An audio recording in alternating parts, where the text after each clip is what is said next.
And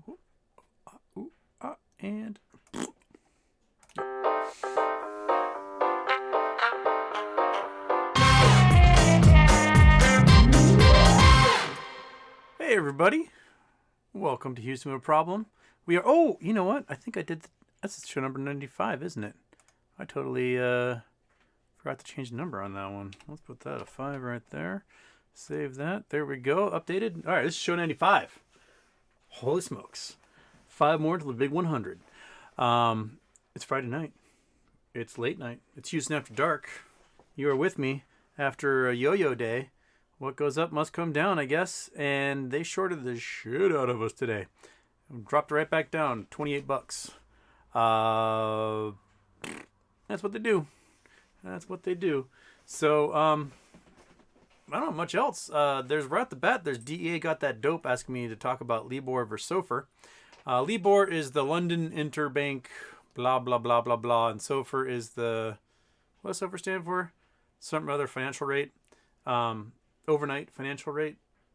Something or other like that. Anyway, LIBOR is the rates for like the $230 trillion transactions market. Loans, bonds, stuff like that. The rates get figured. And for 50 years or so, it's been the London banks, the rates that they do deals with each other get reported, and that's what deals around the rest of the world are using for what kind of interest rates they attach to things. This was great for 50 years because, you know, it was a system, but it was discovered in 2012 that the London banks were just making it up and lying as to what rates they were giving each other as they dealt securities and cash back and forth. And now the SOFR rate is going to be the rate that is given for the previous day's repo. So central banks that are doing central banks are doing repo transactions, they report, and the next day that's the advisory rate that they're going to be using. That's the difference, is that now these banks that were falsely reporting what rates they're using are no longer the standard, and the new standard is whatever was used last night. That's as far as I can tell you. That's the difference between LIBOR and SOFR. So I think it will make rates more quick to change, and because it has to do with the previous day's rates and not speculative rates in the future, credit ratings and things like that aren't going to play as big a role as they were with LIBOR, because LIBOR was for all sorts of transactions, stuff that was dated far ahead. They were getting reported. And so this is, I think, a more responsive way of doing that. But that's as far as I go on my knowledge base about LIBOR versus SOFR. It's something that's been in the works for like 8 or 9 years to get done. So, wrong water. I didn't drink my water that tells me to turn off my intro. There we go. Doink. Oh, didn't turn it off. That must have happened yesterday. There it goes. It's off. So, suck it, losers. Okay, no second intro for you. I did it on my own because my class says turn off intro. Okay. Ed, if the market crashes, won't our millions be worth a lot less? Au contraire. If the market crashes, our millions will buy more. Also, if you want luxury goods, all the guys that lose everything, lose their luxury homes, get their Ferraris repoed, we can buy that stuff at auction for cheap. So, you know, it'll work out for us. There might be some inflationary problems, cost of gasoline, I don't know, gallon of milk, whatever. But, you know, it's better to have millions than to not have millions, right? I mean, if your choice is the market crashing and you remaining middle class or poor, or the market crashing and you being a millionaire, I think you're going to want to choose millionaire. Right? Makes sense to me. That's what I would try to go for, is be on the millionaire end of that. I hope that solved your problem. Okay. And Tyler Jones, my beautiful shirt. I am covered in palm trees today. Just absolutely palm treed up. Poker Dagan, does Houston have a live Discord you can listen in on? No. I've been invited to so many Discords, and you've had people say, hey, I'll set one up for you, and I just don't have time to visit or do anything about that. I don't know how folks do like the 12-hour days on Discord. It just does not. I don't get it. I don't. Where? What else? There's other things you gotta get done during the day. I don't know how they do it. I mean, I do spend like 6 hours of my day just reading, but if I don't spend those 6 hours a day reading, then I have no idea what I'm talking about for the rest of the day. So, that's where I am. If I spent those 6 hours a day just yickety yakking, then I'm not going to be learning anything and I have nothing to pass on to people. So no, I don't have any Discord set up. Someone was telling me I should set up like a Telegram news feed. I have no idea what these things are. Like, I don't use Telegram, so how am I going to use Telegram if I have no idea what the heck a Telegram news feed even is? At most, I could pay attention to Twitter. At most periods of the day, I can look at it and go, oh, there's something going on. I can use Facebook to post pictures of my dog or to yell at something with local news. And that's about my social media ability at this point. I mean, I've got Twitch. I don't even know how to use Twitch. Not a clue. I turn on a game, people say things in there, and then all these weird bells and whistles and stuff go off, and I have no idea what any of it means. It means absolutely nothing to me. It's the weirdest thing. Bloop, and it says 100 diamond things. I don't know what any of that stuff means. I feel like a 1,000-year-old man when I'm using Twitch. But, I can play that Google Earth game. Okay. What's on everyone's minds? Ed also asks, haven't they made a killing after shorting us from 72 down to 22? Did they make up enough to cover and are just making more money from call premiums? I have no idea if they've done any covering. Well, let's just say any closing.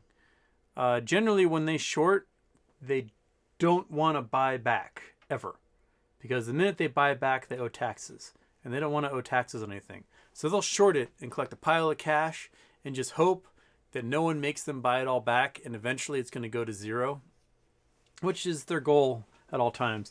And as long as these folks can get their yearly bonuses and their premiums and whatnot, and then check out and move on to the next firm, most of those guys are okay. It's the fund managers themselves, not the traders, that I think, may have more to answer to. Because if you're a guy like, hey, let's just generate a bunch of shares and short at 72, boom, made it. Look at all this cash we got. Sweet. I'm resigning and I'm moving on to the next firm. You can get a lot of that because then you look like a genius, right? Right, monkey? That's right. Hey, Houston, you got any info on the exploding red giant? There's a red giant exploding? How did I miss that? That's what happens when I go and spend the day hanging out with my mom. Red giant exploding? Death Star, Cosmic First, scientists observe supergiant just before it explodes. How the hell did I miss this? This was this morning. Oh crap. I just totally opened up too many windows. Now I can't find the windows that I need open. So that's that one. Okay, that goes there. This goes here. Shabam. Shabam. Shabloink. And boom. Done. Okay. All right. There we go. So space.com. It's good. Sounds off. No, don't give me the stupid pop-ups. I'm not signing up for anything. And we'll wait for that commercial to get out of the way later. Okay, so much easier for scientists to see the messy aftermath of stellar explosions than to watch the prelude of the drama. But finally, astronomers managed to observe a red giant star just as it went supernova, as exploding stars are called. Using a telescope in Hawaii, team scientists gathered observations of red giant. So this must be artist rendering. 2020 TLF. All right, who did it? Keck Observatory. Okay. Huh. That's cool. About 10 times the mass of the sun, so I'll leave behind a neutron star, about 10 times the mass. Going supernova. Core will be big enough to collapse a neutron star into a black hole at that point. Huh. That's cool. I'll have to read up more on this. Thank you for bringing it to my attention, because it did not pop up in my news feed. Jerks. Okay. Thank you. Who recommended that to me? Who asked me about that? Ildev. Thank you, Ildev, for sending that my way. Okay. All right. Oh, I got a blink. All right, Daphne's back as a moderator again because she said that she could do it. And Daphne, I'm going to try to read if your blue name comes up. I'm going to try. Remember to see if you're asking questions or if you're just yelling at somebody. Okay. Black Udon. Sheesh, Charlie is going after everyone. I don't know what Charlie's deal is. He's kind of a conspiracy theorist, so I think he just sees conspiracies everywhere. I mean, he does a pretty good job. He goes through the legalese of things, and I think he does a pretty good job defining rules and those things. But outside of that, I mean, I still follow him on Twitter, and I still see his videos, but he gets weirdly personal on a lot of things that just, who gives a rip, man? Like, I don't think Dr. Metzler is a fake person. I think he's a real person. As to the sincerity of his positions, I have not seen anything that would say otherwise. I mean, he's talking a lot about issues with bonds that we've been talking about for 5 months now, right? So there's not much he's saying is different than what I've been talking about. So, I don't see a big deal there. Andrew Stewart. When the apes are on Team Ape and Wall Street is cutthroat, where do the other teams fall? SEC, DOJ, hedges, market makers, banks, foreign governments. Who's colluding? Who are the butchers? And who are the cattle? Man, okay. So SEC, I do think Gary Gensler has a bunch of regulations he wants to put in place.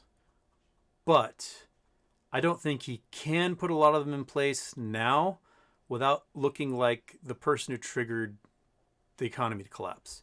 Because so much of this economy is built on essentially unethical and borderline illegal dealings that if they step in and stop it now, then a whole bunch of wealth just evaporates and the entire economy comes down.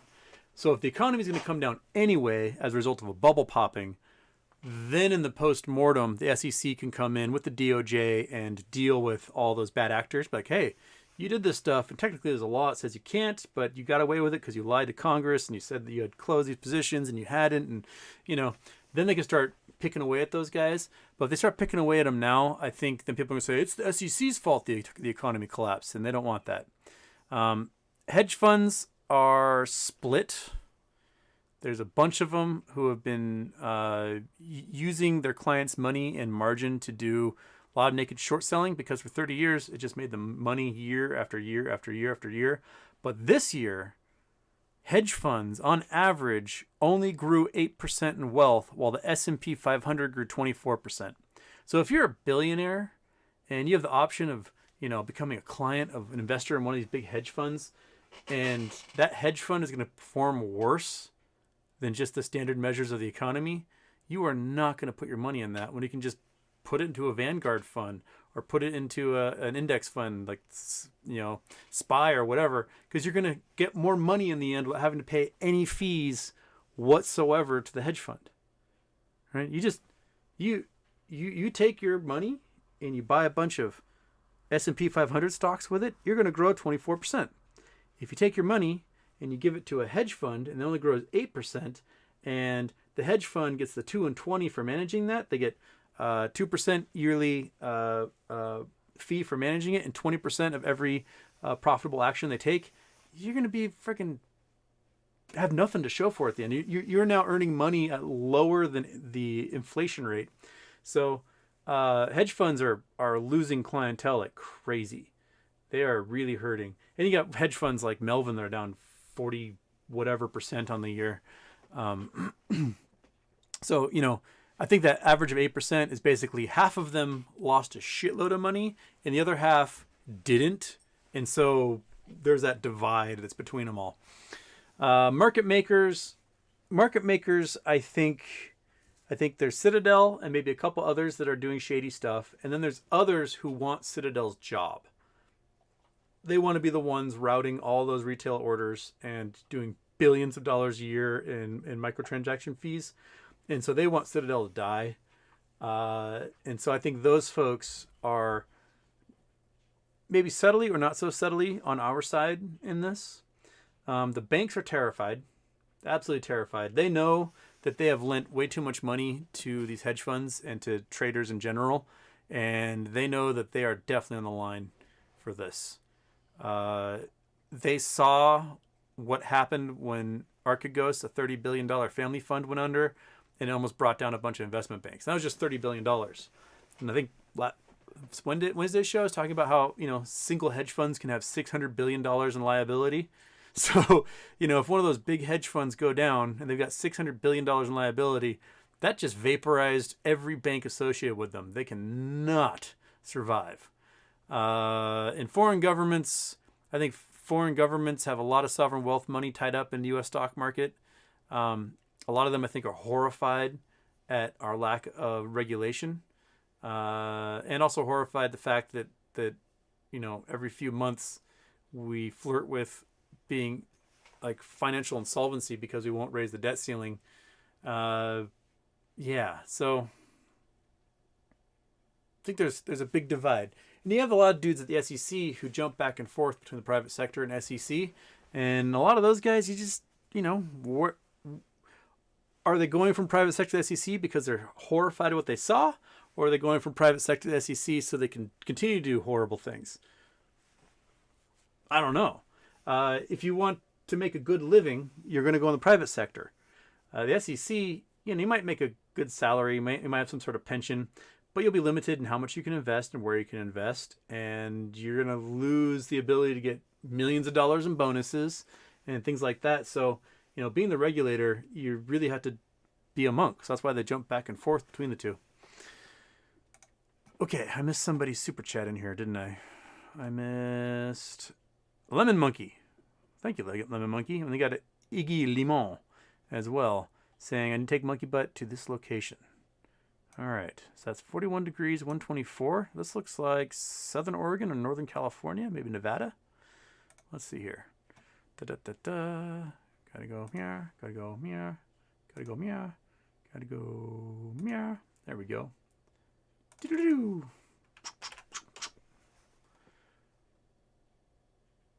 Spinning me around. Where am I going?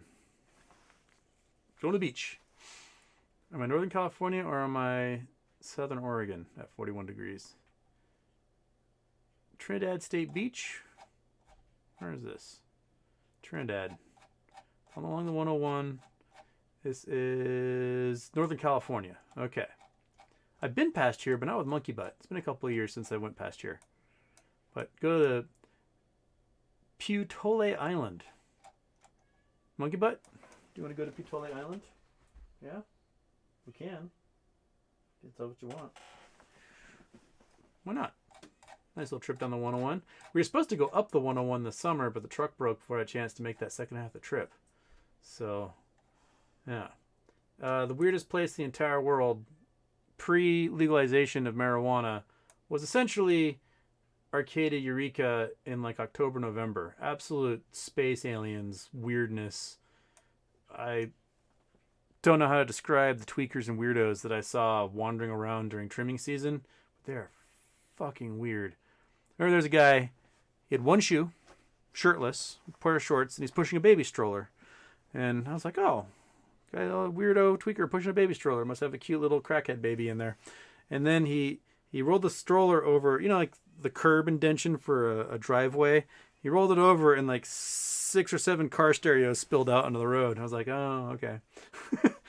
Like you drive down 101 and you get closer to the forest, like Rio Del and here, and all of a sudden there's like weirdo hippies and they just like somersault out of the woods with eyes ablaze and they have no idea where they are and they stick their thumbs out. This is a weird place.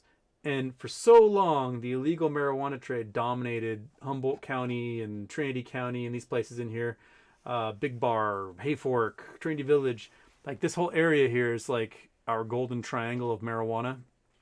And, we're talking millions, hundreds of millions, billions of dollars in cash is just hidden in the forests around here where these grow operations were. And I would love to get a ground penetrating radar and just look for hidden cash out in the forest and just hopefully avoid claymores and other booby traps they have out there. But there's tons of folks, They buried their cash out there. They got life sentences in prison. They're gone. They died. No one knows where their wealth is. They can't find it because they were stoned when they buried it. New grow operations overtook old ones, whatever. There's probably just bricks of cash buried in the forest in this area. And I would love to try and go find it. I think that'd make a great TV show. Ground penetrating radar drug cartel cash finder man. I don't know what you call it. But yeah. It's a crazy place. Crazy place indeed. In Monkey Butt, we'll go. I promise you won't trip a claymore. I try not to have a trip a claymore. Okay. Where are we? Okay. Going to the chat. Looking in the chat. Finding the chat.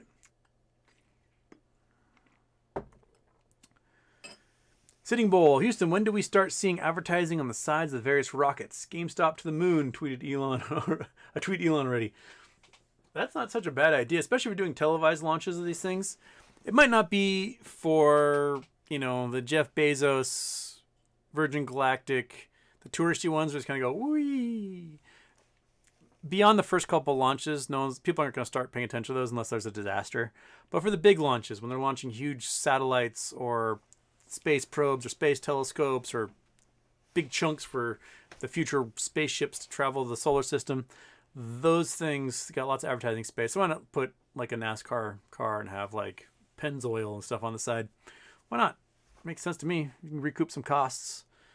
It was funny. The Washington State ferries about, 15 years ago, they decided to start doing advertising inside the ferries. They have like vinyl things like visit Hawaii or whatever. It's really annoying. And the report came out that they were making $36,000 a month doing the advertising, and it was costing them like $39,000 a month to administer all the advertising for like the salespeople and the people who like put the vinyl up and print everything. So they were just losing money on their advertising. It's absolutely silly. Sometimes you can just not be bombarded with advertisements and everything will be just fine.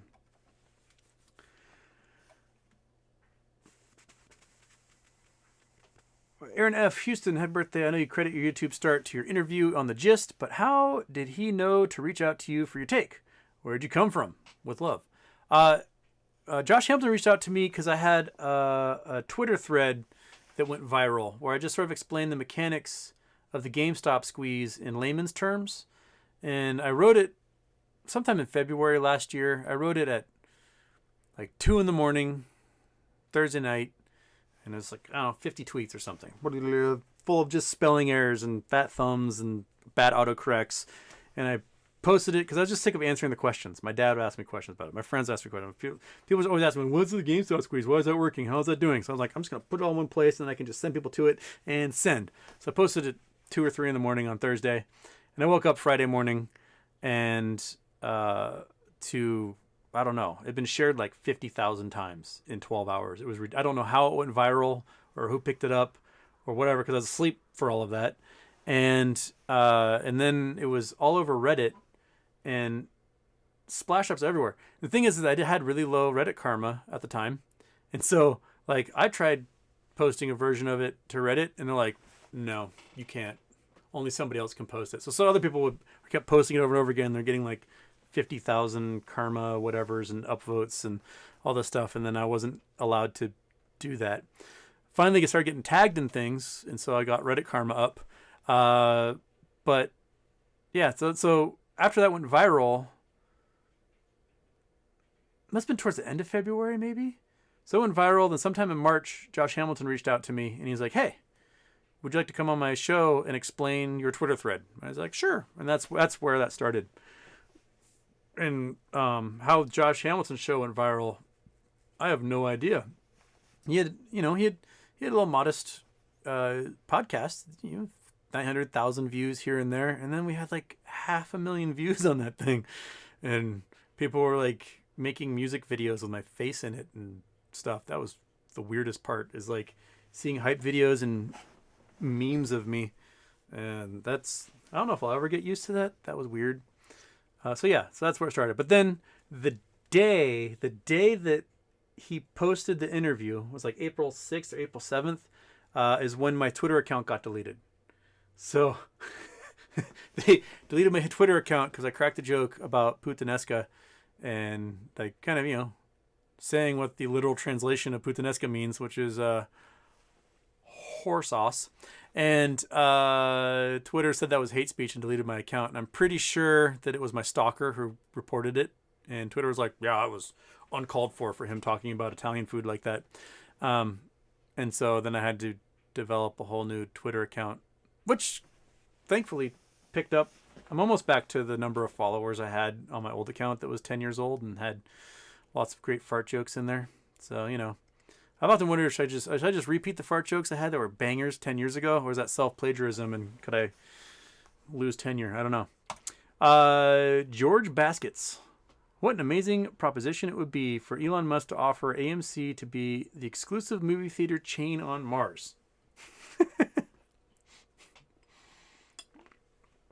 I mean, I don't think it'd be too hard to be the movie theater chain on Mars. You just have to be whatever flat panel TV they have in the spaceship, right? And that is our movie theater. The Samsung 65-inch whatever is the AMC movie theater. I wouldn't want to be a movie theater on Mars because everyone's going to die on Mars. I've talked about that before. You go to Mars, you're dead. So, good luck with that. Good luck with that.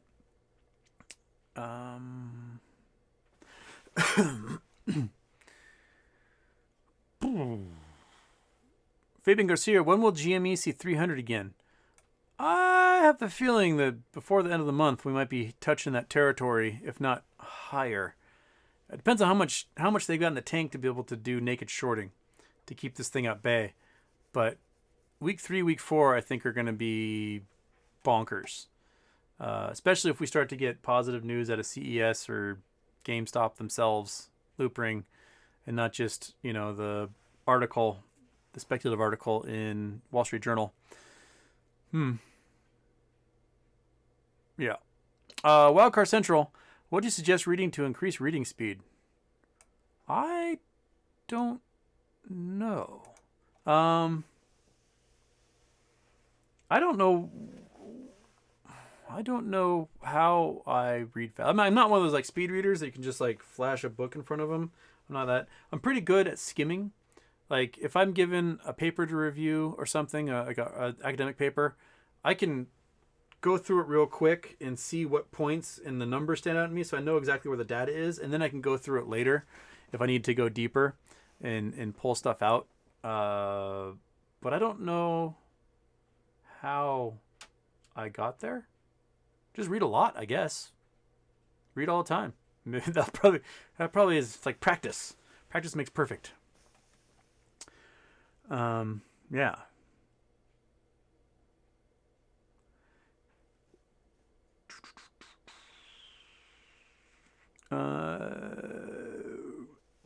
A non-C-SPAN lover, surprised you're still on Facebook. No judgment, just surprised. I'm not on there like I used to be. I spend way more time on Twitter now than I do on Facebook. Facebook is just toxic. People blatantly saying real Nazi shit, and then when I'm like, hey, that's Nazi shit you're saying, I'm the one who gets a 30-day ban. I got 30-day bans for the stupidest stuff on Facebook. One time, someone didn't know what Manifest Destiny was, and so I took the time to explain Manifest Destiny, and it came from John, what's his name? It was an article written in a paper in Missouri about it's our destiny to expand across the United States and kill these savages and whatever. So I talked about the history of Manifest Destiny, and Facebook said it was hate speech and gave me a 30-day ban. Another comment, I just said something like, man, men are stupid, and I got hate speech, 30-day ban. I got one, I'd said, most Americans are mostly stupid, and that was called hate speech, and I got a 30-day ban. I mean, come on. We all know most of us are real dumb. That's just a state of being. But So it makes it really hard to use their service if they're constantly banning me. And then when I flag like an actual skinhead neo-Nazi saying they're gonna like lynch somebody, I get this whole, we reviewed the comment in question. It doesn't go against any of our community standards. We know you may feel offended at times, so feel free to block this person. Like, look, you friggin' Nazi enablers. You can just delete that guy. Why am I the one who's constantly getting punished for being hilarious? Anyway, I don't use it as much as I used to. But, friends and family are on there, and they don't follow me on Twitter because they don't use Twitter. So some of the only ways I have in contact with friends of mine.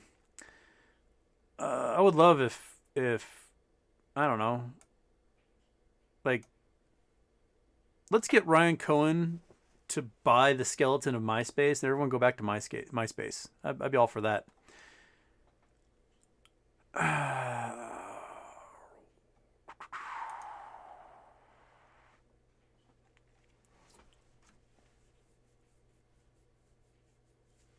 Charlie's vid starting to beef with Boss Blunts. Yeah, he's been beefing for I don't know why. Chill out, man. You were wrong. You said Dr. Metzler was a fake dude and he's a real dude. So just be like, I was wrong.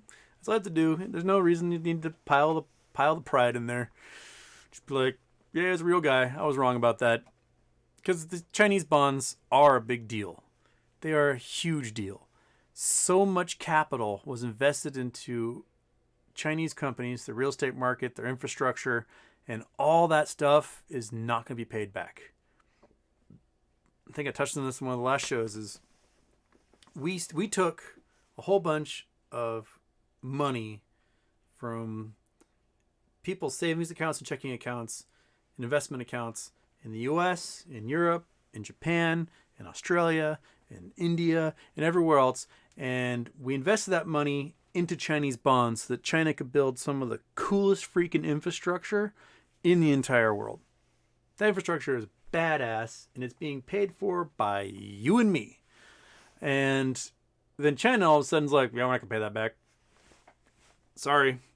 And now we invested in their huge infrastructure and not getting any of the money back that they promised us. Like, why, if that scam was going to happen, why didn't the United States do that scam and sell a whole bunch of bonds to China and then be like, we're not going to pay it back. Tough shit. It's a genius way of doing it. I mean, what are we going to do? Repo China? No. They have a giant military and they don't give a rip. And, you want cheap products, you're still going to buy them from China. So who gives a rat's? I think that's the way China's playing it. They care about the people inside their country freaking out and protesting, overthrowing the government. They don't care about the rest of you. You aren't going to do anything about it. What are you going to do? Write a stern letter? No. So, they may see some dry up in investment. We might see,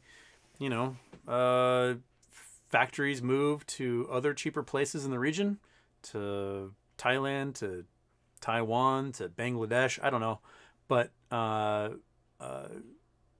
China just doesn't care. They got their 25,000 kilometers of high-speed rail. They got their cool canals that are suspended bridges that go across the countryside and mountain ranges. They got their dams. They've got their giant developments they've made. They're fine. James Kelly, Houston, what happens if retail removes all their investments from the market because we no longer trust in it?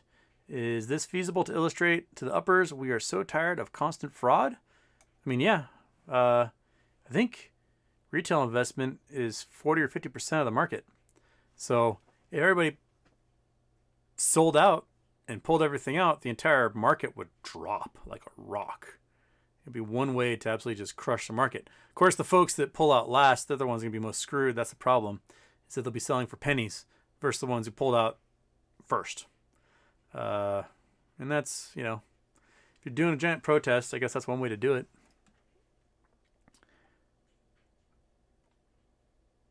Apollo God, Houston, what is your take on why we seen a run up from 131 to 175 after hours?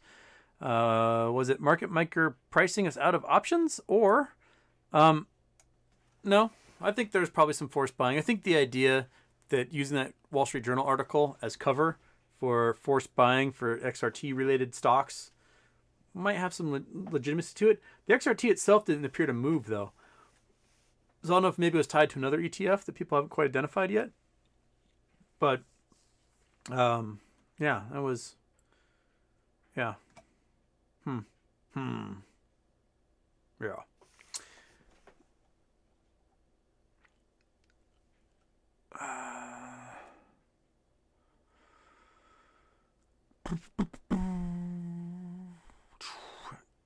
L. Houston, are you excited for the NFT marketplace so we can do our part to fund Islamic extremism? What? I don't. What? I have no idea. I mean, is ISIS making NFTs that they're selling? I mean, it would be a bad idea if you're a terrorist group with internet connection. Make a bunch of stupid NFTs of, I don't know, sloths snowboarding and smoking weed, sell them to a bunch of bros, and you just funded your whole revolution for a year. And no one knew it was you. So, if anyone from ISIS is watching this, you can give me a commission, I guess, on that idea. But that seems completely logical and palatable to me. JD, your friend Gherkin says 0 chance for AMC squeeze. I don't agree with Gherkin on that. I think there's a chance for AMC squeeze. The thing that hurts the squeeze will be what the board does with renegotiating debt and issuing shares. And that's where the big if and but comes from. I do think they're shorted. I do think that there's a squeeze play, but I think the board, as evidenced by the last year, anytime there's a big run up, they manage to somehow create a whole bunch of shares. Either it's them selling their personal shares, the company issuing new shares, or convertible bonds being triggered. But every single time, there's just a boatload added to the float. And that needs to stop. If we get a run up this month and a bunch is added to the float via the board or the executives, then yeah, they're definitely against us, and they're doing their best to quell a squeeze. And that's what I'd be warned of. That's what I'm wary of.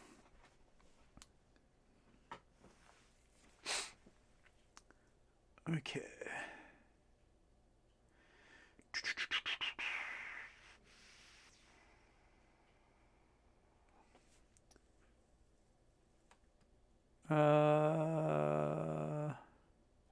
Would you consider what Yahoo Finance did defamation? I have no idea what Yahoo Finance did, so I can't answer that.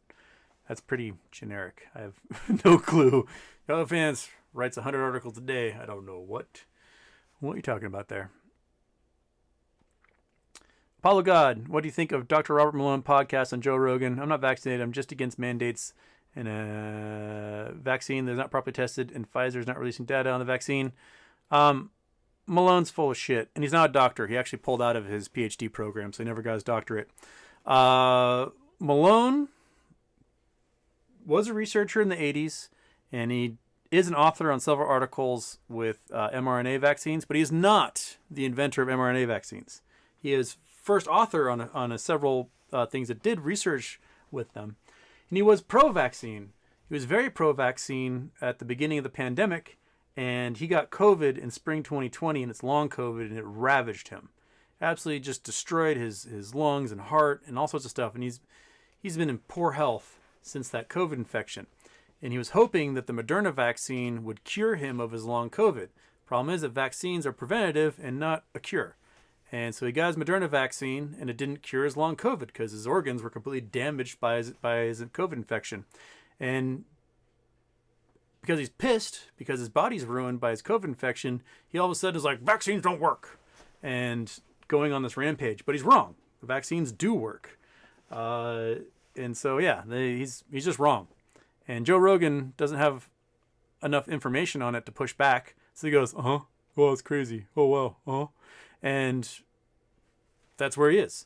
Same thing with Dr. McCullough. Dr. McCullough got fired from Baylor University for spouting a bunch of stuff that was wrong about the pandemic. And he took his fortune and he invested it into ivermectin producers. And so he's pushing ivermectin like crazy because that's making him a fortune.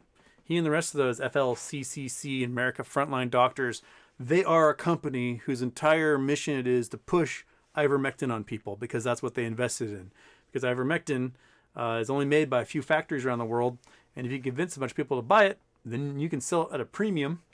And so people order through the FLCC or the American Frontline Doctors webpage, and they're paying like 9 times the going rate for the stuff, and because they're making a fortune off of it. Ivermectin doesn't work. Every single solitary paper that's come out with like ivermectin's a miracle drug for COVID has been retracted because they discovered they made up data, they falsified stuff, they lied about the fatality rates among the patients. They made up people that didn't exist.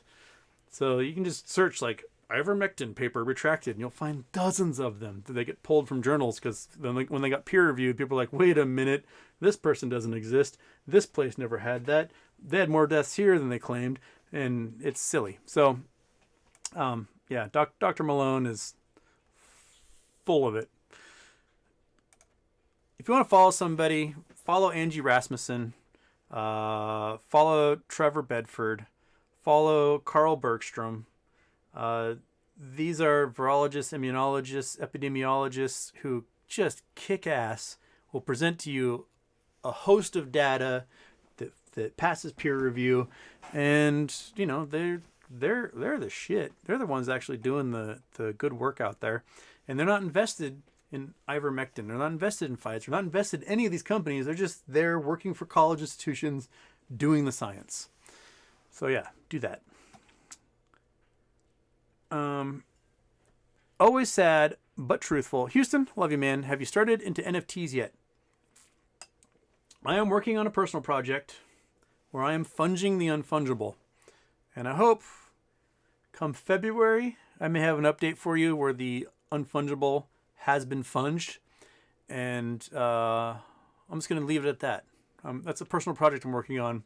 I will funge the unfungible, and someone somewhere is going to be really upset about their ape or their lazy lion or their crypto punk. They're going to be pretty upset about one of those things being funged.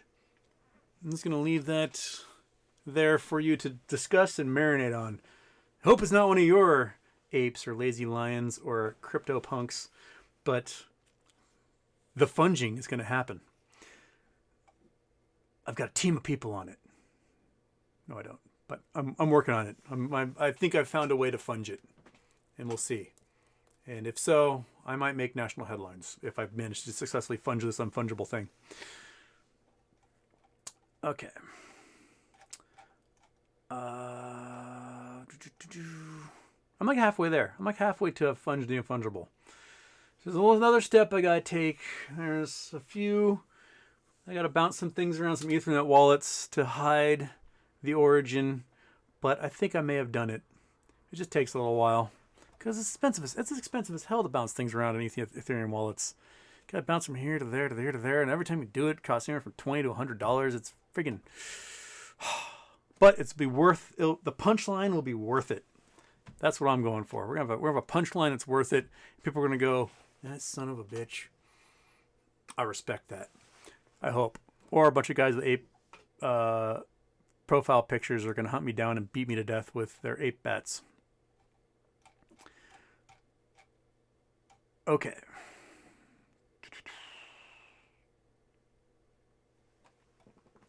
Proje Sun says, Murder Mountain. Lots of crazy things happen around Humboldt County.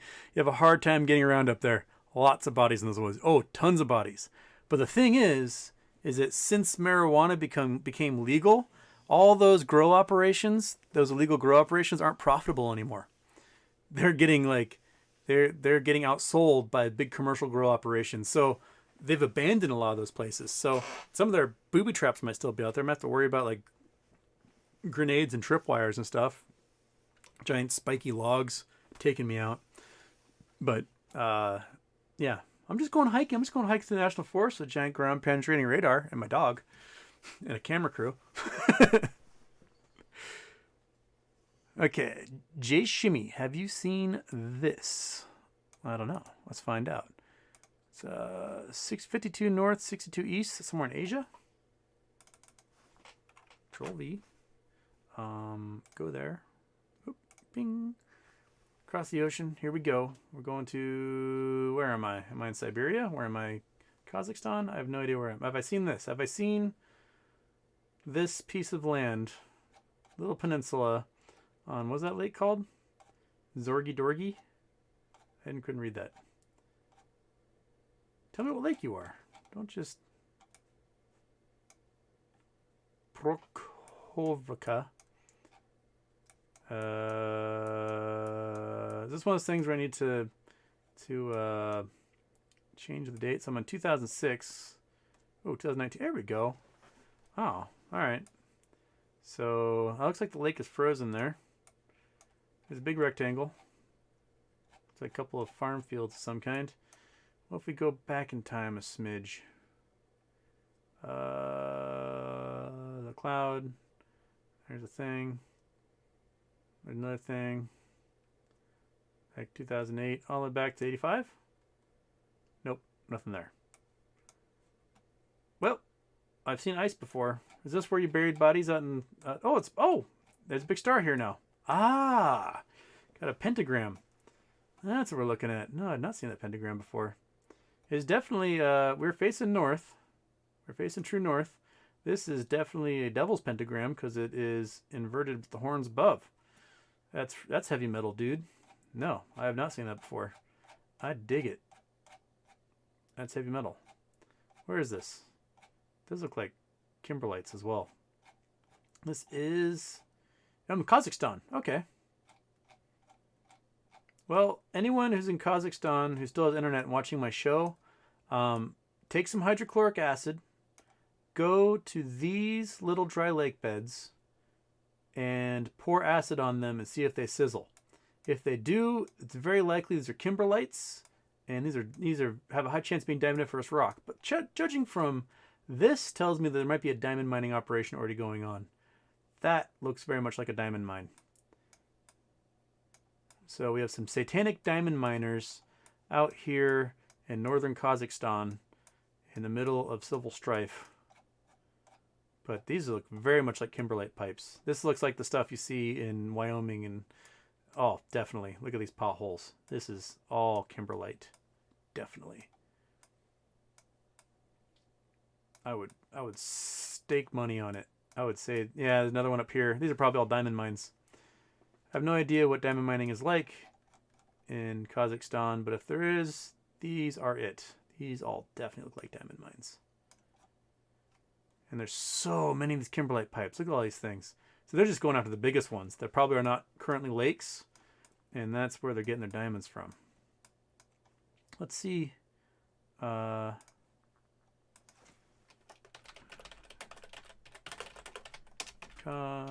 can't spell Kazakhstan.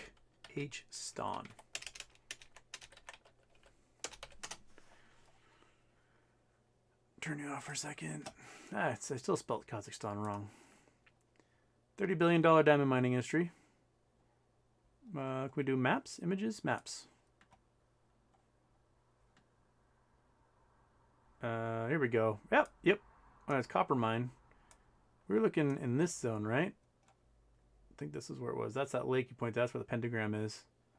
So, diamond mines. Diamond mines.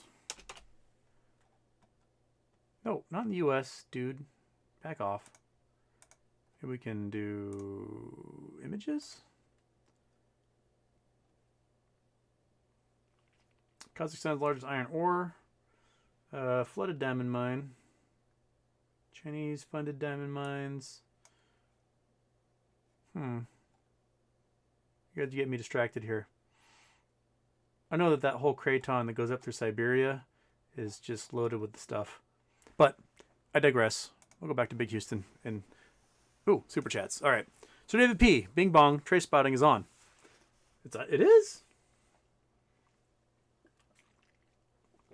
What time is it over there? It's got to be like 5 in the morning. What the heck is... What's Jamie doing up so early? Jay Corn on the Cob. Bing bong. King Jamie is on. Houston's live chat. Oh, Jamie's here. Ah, is Jamie? Oh, there's Jamie jumping in. I thought he was on his show, doing a show at this time. It's like, Jamie, are you absolutely like bonkered right now again? do you need somebody to talk to? What's happening? We can do the thing. We can try doing the thing. Want to try doing the thing? Have a little Jamie time coming on here. See what's going on.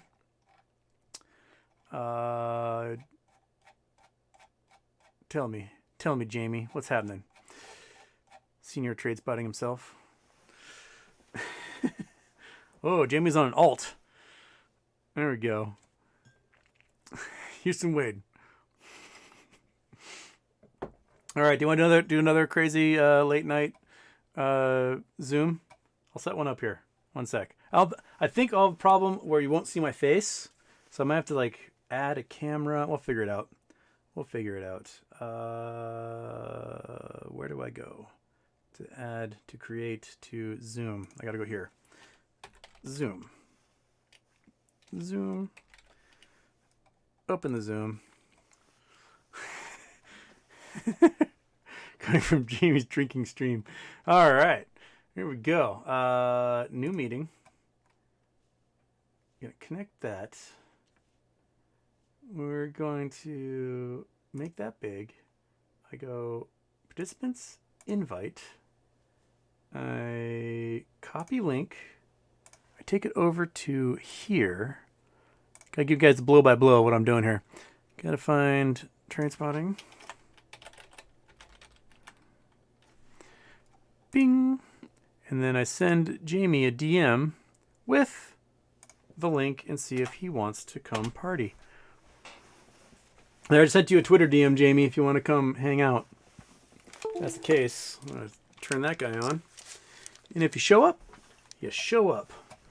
And I can maybe throw it on here if I'm lucky. Maybe if I go, sorry, one sec. If I go like this, I can add, I click that. And I add media source. No, yes. Video capture device. Yes, I add that. I go add source. Go like that. And if Jamie comes on, that way it won't just be some square with an H talking to Jamie, that I'll be on here as well. Okay, boom. Back to Big Houston. All right. I don't know if he's aware to look for that, but Jamie, if you want to ramble away. There we go. All right. Jamie's Friday Drink says, yo, Wade. Yo, Corman 4069.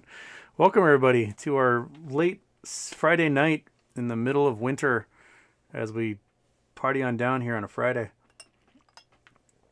Okay, he'll see the chat in about 45 minutes. FYI, his keyboard's out of order. Okay, so he doesn't have to use the keyboard. He just has to be able to like click on the Zoom link, and hopefully that'll work for him. All right. Okay. If I scroll back up from the Jamie folks here, and we can see what's happening and what other questions you guys got for me before. Oh, there's a lot of bing bongs, bing bong, bing bong, bing bong. It's like Notre Dame here. Okay.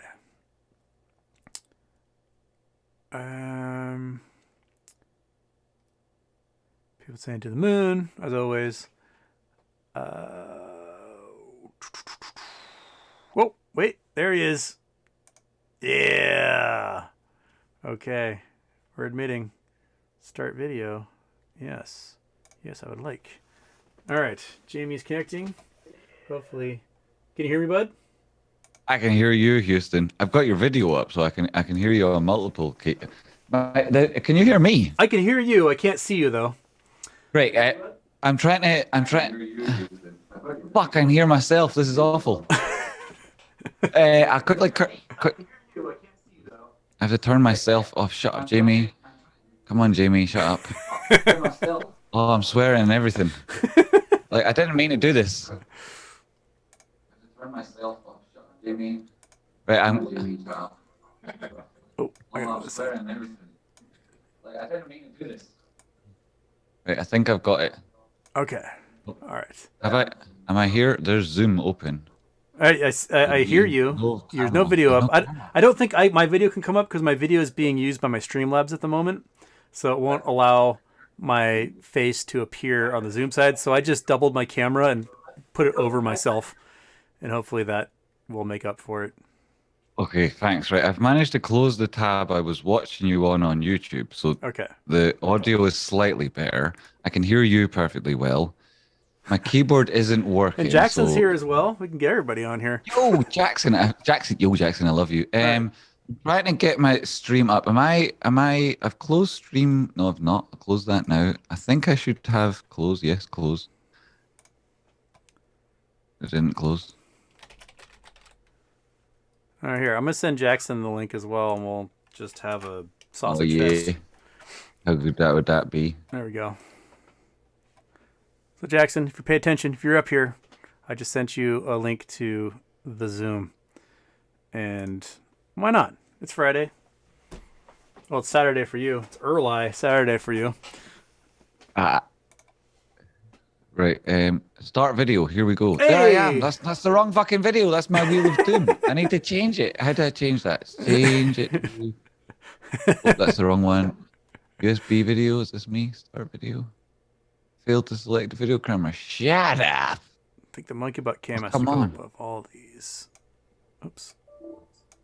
There we go. Monkey butt cam's on top. That's good. That's good. Make sure that that sweet little lady is featured well. Right, buddy? Oh, feckety. I do wonder what my dog thinks that this whole computer thing is. She's just like, he comes in here and he talks to a wall for hours a day. He's insane. And that's why I worry about. I've got a cat called Coco, Mademoiselle Coco Chanel, and every time I talk to the computer, she looks at me like, "Ah, there he goes." Like, and then like after 45 minutes, she's like, "My God, I'm so offended that he's talking to that computer." yes, most part she just gives me like the hairy eyeball at the corner of her eye, and just like, oh.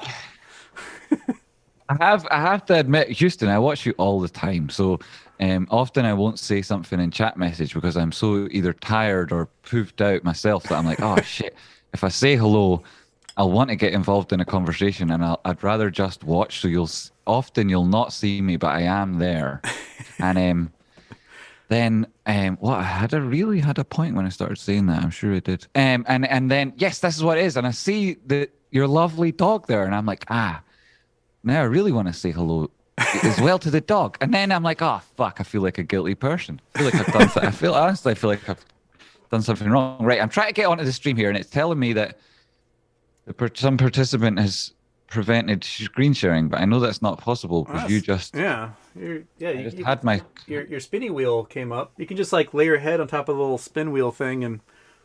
Yeah, well, that's dangerous. If you'd seen what it's been up to tonight, I've lost control of the thing. How do I get it in? I wish I was here already. How do I do this? If I leave and come back, maybe that'll work. Please forgive me. Okay, all right, that's fine. We'll let you leave and then come back. Okay. How many hours until market open? Like 40.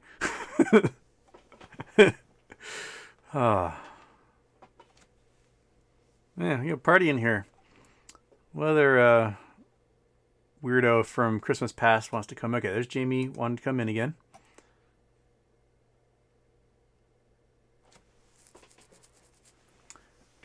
Hey, all right, we have. All right, you're adjusting the spinny cam.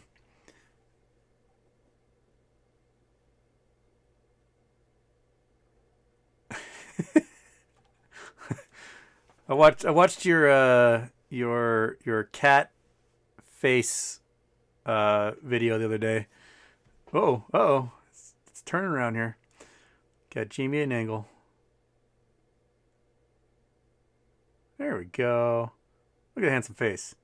You know what? I might own that shirt. I think I have that shirt.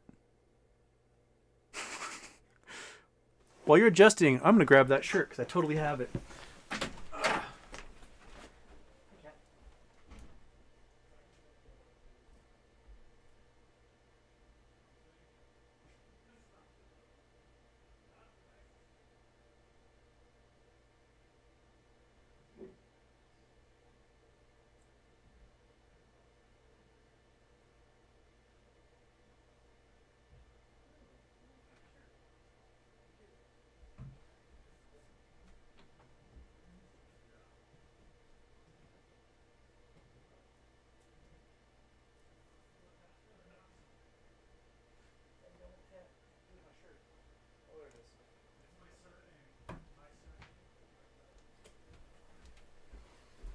All right.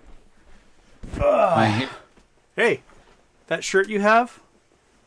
You see it? That's this shirt, right here. Holy shit. I own your shirt. I need to see it. I can't see you because I've turned my YouTube channel. I need to see you. I don't see your video, but then you'll be using your video to broadcast, so I won't be able to see it, so I won't be able to see you. That's okay. You'll just see You've me in got like a this shirt 10-second on right delay. now. Yeah. We can see you though. Oh, but, wow. but right now I'm holding up the exact shirt you're wearing because I own it. Fucking love you, Houston. I already did, but even more so now. I don't think I've worn it on When the was show that? yet, but yeah. Yeah, I hadn't worn this one to today. I hadn't worn this to today. I bought it many years ago. Yeah, it's polka dots, right? I love the I'm getting distracted now. Polka dots. What should we talk about? Well, shit. I'm sure the chat can You know what steer I us. would like to talk about, Houston? Yes, lay it on me. You know what I would like to talk about with somebody like yourself, who I'd like to talk about it with, is the nature of cryptocurrencies Yes. and how they are a freedom delivery vehicle, and how the dictators across the world who want to escape the current structure of the sanctioned regime and the SWIFT protocols will be tempted to use cryptocurrencies such as Bitcoin or Monero in order to escape those structures of control, and as such will deliver freedom to their own population because of the decentralized nature of money now that cryptocurrency exists. And I'd love to hear your thoughts and maybe, shoot the shit, chew the fat about how authoritarian regimes will undermine themselves through their own sense of greed, and how Bitcoin will be that Trojan horse that breaks open those closed communities. I think that, like, with the good possibilities of crypto, that there's a lot of dark realities with it. Does that make sense? Yes. Like I've said repeatedly again, like right now the value of cryptocurrency is based on three things. Number one being you can use it to pay for crimes. Number two, you can use it to launder money. And number three, it's speculation. That the currencies with the big quote bars around them can't be used as an actual currency because they're so volatile right now because of the speculative nature of them. Like, if I've said it before, like the gas fees on Ethereum's insane. So if you want to use Ethereum to make a grocery store purchase, it's going to cost you $130 in gas fees to do that. You don't have that type of thing if you just take cash out of your pocket. And the fees are pretty standard for debit cards, credit cards, what have you, where it might be 1% of the transaction or whatever it is that goes to Visa or Star, or whoever those systems are. But if you want to get cash out of your country, it is the best system in the entire world to do it. In the olden days, if you wanted to launder huge amounts of wealth, there was a lot of weird, sketchy things you had to do. You had to go to a Christie's auction house and buy a $30 million diamond necklace set and then put it on your wife, or take the stones and make little rhinestones on your kids' jeans or whatever, and then you put them on a plane, you fly them across the world, and then you take them to the next Christie's auction house in Hong Kong or Paris or London or whatever, and you sell them again. That was kind of how you did Nice trip, nice holiday. Yeah, exactly. I like what you're saying there, Houston, is how there is often a limit on the amount of cash that you can take on an airplane. In America, I believe it's $10,000. What is it? Yeah, $10,000. That's all it is. Yep. That's a joke. Yep. And that's all you're allowed to take on an airplane. And you Yeah. know what happens if you take more than They just take $10,000 it to from the you. airport? It's confiscated from you. Yeah. What a disgrace. Yeah. I bought a truck once down in California, and so I bought a one-way ticket to fly down to California by this truck, and it was going to be like $9,000. And so I was terrified that they're going to take my cash from me, and I would be stuck down in California with no way to get home. I'm not surprised. Yeah, I'm not surprised, and it's because they will, And then and it's any one person doing a job. You wonder about and you're holding cash. Yeah. You don't want to put temptation in people's way as a good person, Exactly. and so you're sitting there in the queue thinking, "Shit." The rich people who are going to launder or move piles of cash, they're not going to fly commercial. If they want to move millions of dollars, they're going to rent their Gulfstream and then charter it somewhere and have to avoid all the customs and everything else. Yeah. Unless, of course, they're a nefarious malactor or a bad authoritarian regime, in which case they'll use their diplomatic immunity to fly. Yeah. Disgrace. Here you and I are trying to buy a car in California, and you're worried about sitting at the airport. Yeah.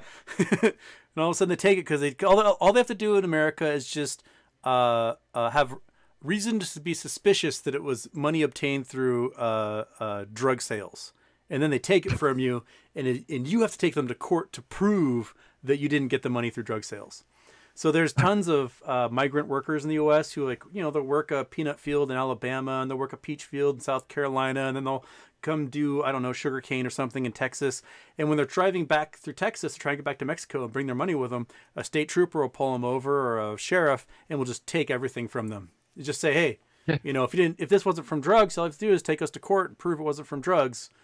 And now this poor family that's been working their ass off to feed Americans is destitute and poor because of, the... Well, of course, they can't necessarily prove it didn't come from drugs, especially if they're an illegal immigrant and weren't being paid through normal means. Exactly. It's very unfair, isn't cash on a table. Oh, Jackson Hunter's here. Let's see if we can bring him in. Whoop-woo. All right. There we go. Hey, there he is. Jackson, Woo! you beautiful human being. Dude. Yeah. Jamie, you motherfucker, man. I've been trying to get you on my show, man. I fucking love you, Jackson. I know. I've seen 2 messages from you. I got back to one and apologized, and the other I was like, fuck, I'm so fucked. And if I just say sorry again, he's going to think I'm a useless. I'm sorry, I'm swearing on Houston's channel. I apologize. You're Scottish. That's the normal language. So. No, man. Dude, whenever you want to come on, man. I know you got a life. My life would be better if I spent more of it with you, Senor Jackson. Dude, I feel the same fucking way, man. We got to come together. This is a great opportunity. I love it.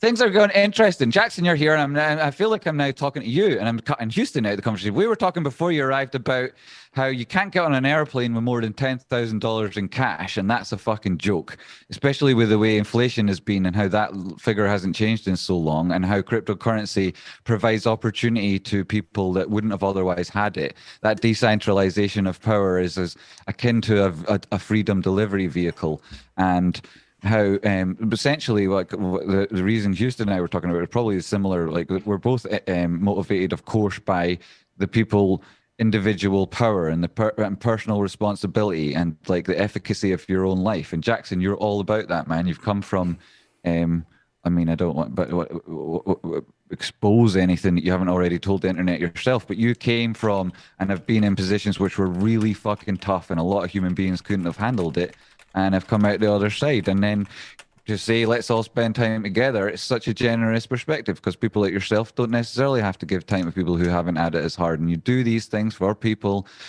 out of your own goodness, of your own heart. Houston's the same. And, the fact that we could all link up together, despite the fact that we've all got our own objectives in life and all, is so very positive to the community that's here and the things we say and do and that. And there's what other, I'm talking loads on Houston's channel, but what other assets that people buy do you have this kind of community around, especially that attracts these type of people? None. Even same with cryptocurrency, right? Houston is well, I don't know, right? I haven't spoken about this with yourself, but if you looked at lots of different other YouTubers or the cryptocurrency community, and how disparate and disconnected it all seems to be at times. Yet around this particular movement, quote unquote, everybody seems to like, it doesn't matter where anybody else is or where anybody else came from or where you're starting from. That's what I'm trying to say. Yeah. It doesn't matter, eh? Yeah, there's an interesting stat that came out back in November. I can't remember what group it was that did the study, but the question was, they're asking people why they left the workforce. Because, we've got millions of people that are like, I'm not working a restaurant during COVID. I'm not screw teaching. If I have to do this crap, I'm not going to get sick for these kids or whatever. Like, people are leaving the workforce in record numbers right now. And 4% of the American public said they stopped working due to gains they made in crypto. So you have a bunch of people that, they might have bought a bunch of Bitcoin at $1 11 years ago, and now they're like, fuck it, I don't need to work anymore. And what that has done is created a dearth of employable folks, because if you don't have to work, you're not going to work unless you want to. Like, you're going to be working on labors of love. You're not going to be working for some dude for a monthly paycheck. Achieve somebody else's goals. Hertzberg's psychological theory with regards to work is that it's 60% of the reason you do it is money. Yeah. And so if you've already got the money, you're not going to stop working. You're just going to put 40% of your time to helping everybody else. Yeah. Yeah. So it's we're at definitely a weird place. And I follow a lot of Jeopardy champions on Twitter. And Arthur Chu was talking about how the birth rate in the U.S. especially, I don't know what it's like in Europe, probably similar, the birth rate has plummeted during COVID. And this is the problems that certain countries that have negative birth rates have been facing, like Japan, Italy, a lot of these countries. Russia. They're shrinking in population. They also have a lot of xenophobia. And so the economies themselves are collapsing in on themselves because there's no room for growth, and they don't want any foreigners coming in when you need those bodies for the workforce. And so you get this strange, stagnant society. Like, if the U.S. is going to continue, if we're going to shrink in population, and we've got a bunch of people who made too much money off of crypto or GME or whatever else, not willing to work, and you shrink the workforce by 10 million folks, you need people to come in from somewhere else to replace those jobs. So, if you're going to take everyone who wants a job to take them to some sort of camp on the border, like, we need it. What are you going to do with people? We need people. Yeah, what exactly are they going to do with that situation? What you speak to there is really interesting. I mean, for example, the geopolitical situation on the borders of Russia at the minute with Kazakhstan, right? Kazakhstan, by landmass, the same size of Western Europe, holds 3% of the world's oil and gas reserves. Ukraine, it's the breadbasket of that part of the planet Earth. Russia is a geopolitical concern for Russia at the minute. It's an existential concern, is that their population is decreasing so fast that they know that they won't have the population to defend their own borders. So they need to reduce the area of exposure to foreign threats. And so capturing Ukraine, taking Donbass, closing off that strait, that's very important to Russia, because if they don't do it now, they're a little bit fucked. And part of the reason for it is because of the extreme attitudes within society, that they don't accept so many different types of people. And again, with regards to the way they run their monetary system, that because they've got most men in Russia, Putin, who's a joke, die before retirement age. The average lifespan of a man in Russia is like 52 years. And a lot of that has to do with alcoholism. When my sister lived in Sakhalin Island in Russia, she was teaching English at a college there. And every night in the wintertime, there were ambulance corps would drive around all night in the city. And they drive around all night because they're trying to find people that fallen into ditches drunk so they wouldn't freeze to death. And they would pull out dozens of naked men out of these ditches because they would get drunk, like, oh, I'm so hot, and they take off all their clothes and they just pass out drunk in a ditch. And if they didn't have these ambulance corps going out, the entire city's population would just shrink all winter long. It was like a necessary public service to have that ambulance corps going around. It's just wild, man. Like, Can't imagine what life would be like in Russia. I know, though. I mean, I can, and it's not all that crazy. And often we act like it's like a different planet over there, and so on. And it's not actually all that different. But I do feel like there is a very distinct difference that you don't even have to live in America or Russia to see, with regards to the way their leadership and the way that um, Putin has completely controlled one aspect of what we call like democracy, quote unquote, and how he's using that power over the country to drive his own agency, that which is inspired by pre-Cold War theology or ideology, pardon me. And I feel like it's a little bit disgusting, and I don't know how to talk about it, because people like ourselves on the internet, we don't have a massive audience. Myself and I mean, Jackson, you're slightly bigger than both of us, but like well earned. Point being, even collectively, we don't have like a world-changing audience. Yeah. But how do we even like mention the fact that Putin is? I mean, he's a terrible, pathetic little short arse with no real intelligence, and if only we could get rid of him from planet Earth, it would be a positive thing. But how do you talk about that on YouTube without giving credibility to their leader? And people in Russia probably can see this and want to sort it out for themselves. And how do you walk that line with him such a disgrace? I mean, Putin is the richest human being on Earth. Pre-pandemic, pre-COVID, 2014, his wealth was estimated at $200 billion. So, that is an incredible amount of money to be had. And the Panama Papers basically showed that they offshored all this money through the Caymans, through the Bahamas, through British Virgin Islands, all these places. And that money gets offshore. So any wealth that's created in Russia gets filtered through the Eurasian mafia, the oligarchs that own this stuff. Putin takes his tax and then sends it through Deutsche Bank, through Bank of Cyprus, all these places, and stores that money offshore. After the Sochi Olympics, when Putin sort of did his guerrilla invasion of Ukraine, he claimed it's just the ethnic Russians in Ukraine that are uprising against the Ukrainian government. But no, it was Russian troops. They were idiots, and they made Instagram posts from their personal accounts, like geotagged inside the Ukraine with their weapons and in their flagged uniforms. And so they faced a host of sanctions. They got the Maginski Act.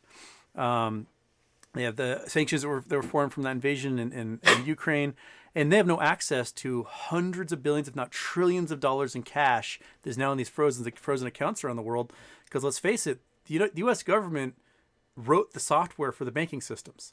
So exactly, they can freeze anything. Well, I mean, they own it, right? I think it was the Swift was written by a Swedish guy, I think, but he was like half American, and yeah, it's all controlled by America. Yeah. So, and someone wrote here in the super chat, is the U.S. leading to be backsliding democracy? Yeah. I mean, we've gone down and the standards of democracy in every category you could possibly imagine. But that doesn't mean we don't, like, the people themselves don't want more. They want to see the democratic norms installed. But I don't really know where I'm going with this. But Russia doesn't have the economy to be the superpower they once were. So they're doing much more of a guerrilla system with proxy satellite wars, graft paying and bribery, disinformation on the internet, lots of hacking schemes. In Russia, it's against the law to scam Russians, but you can scam people outside of Russia. So that's why you have this huge mafia-based. What's the name when they the ransomware attacks where the whole people's computers hostage? Like some of the biggest buildings in Moscow are owned by crypto scammers. So, as much as like crypto can be this freedom for some people, it is an absolute parasite for others. It's a 14.8 billion in cryptocurrency stolen this year, and the majority of that money went to accounts associated with Russians. Yeah. It's the way they fight back. It's also interesting with this dynamic in Kazakhstan, a country that is predominantly Muslim, but has a large white Russian minority who control the political framework. Yep. And now they've invited in Russian troops who are obviously going to protect. Yeah. I mean, why would you invite a foreign country's troops in? It's because you can't trust your own army. Yep. Which would be, that's common in a country where you've, controlled the elections and we're unelected. Bitcoin hash rates happen in Kazakhstan. Yeah. Yeah. And they've just shut off the internet. Yep. So there goes, a good chunk of their economy. Yeah. Mental. And he's doing it thinking that it's a good idea because it keeps him in power, and it's a bad idea for everybody else other than perhaps Russia, who look at their Putin in particular. He was a special agent who worked for the Russian Secret Service during the fall of Berlin, and he was desperately upset about the fact that the West managed to co-opt Berlin and then the Greater Germany into their sphere of influence. Yeah. And it's that tragedy that drives so much of what he does. He's so 50 years ago. Oh yeah, it pissed him off that he came into the KGB in the early 80s, and he had these hopes and dreams of like a Soviet hegemony, and while he was still a young agent, everything just fell apart, and that's demoralizing. And then he as much as he might have been the flag bearer of communist Russia,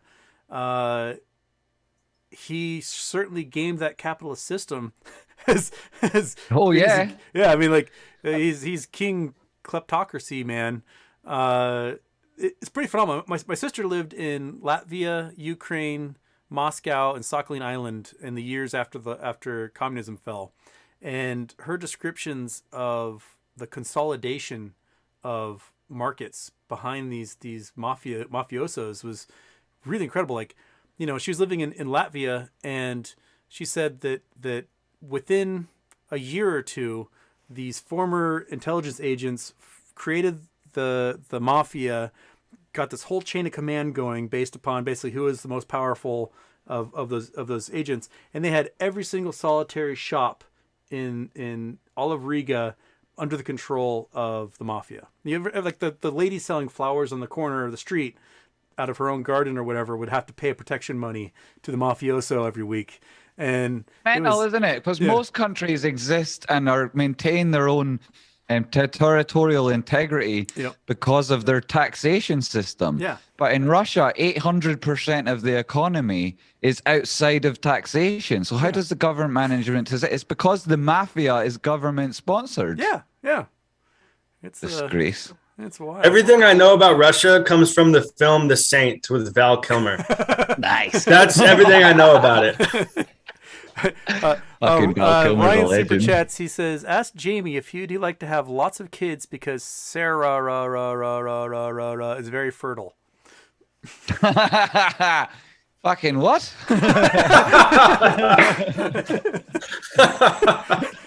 I don't know. Ryan just paid good money for me to ask you that. So, hey, I know what it's like. Yes, yo, Ryan. Hi, Sarah. Love you. I think you just got hit on, Jamie. I think that's what that was, man.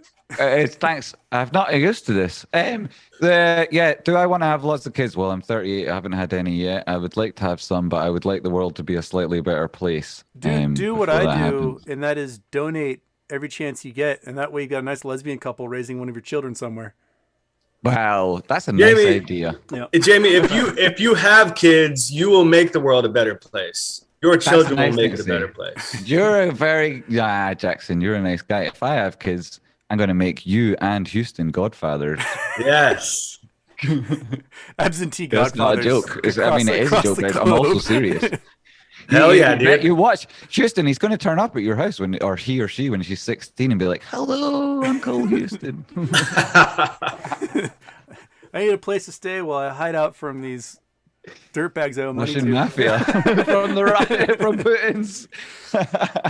I created it doesn't exist anymore, but I created a nonprofit about 5 years ago called Institute for Science and Policy. I had this idea that I was going to make an academic journal that half of it was like government policy related issues, the other half was peer reviewed science, and so it didn't work out.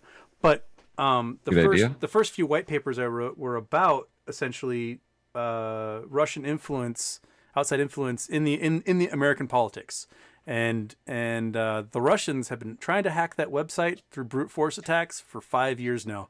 I get emails like this address has been blocked, this address has been blocked, this address has been blocked, and it's I don't know how many, maybe 500,000 IP addresses have been blocked now over those 5 years because the Russians keep trying to hack the website.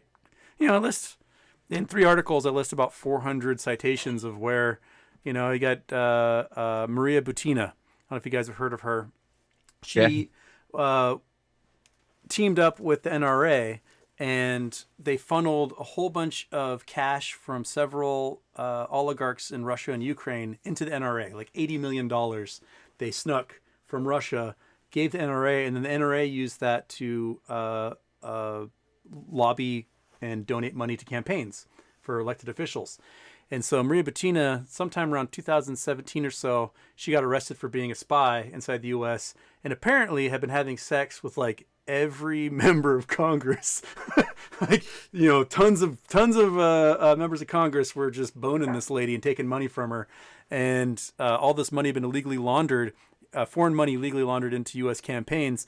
And, all these guys that were boning her were taking trips to Russia and taking, meetings with weird oligarchs and their underlings. And it's if you're going to do spy shit, that's the type of spy shit you do. Like Maria Butina is a hero back in Russia.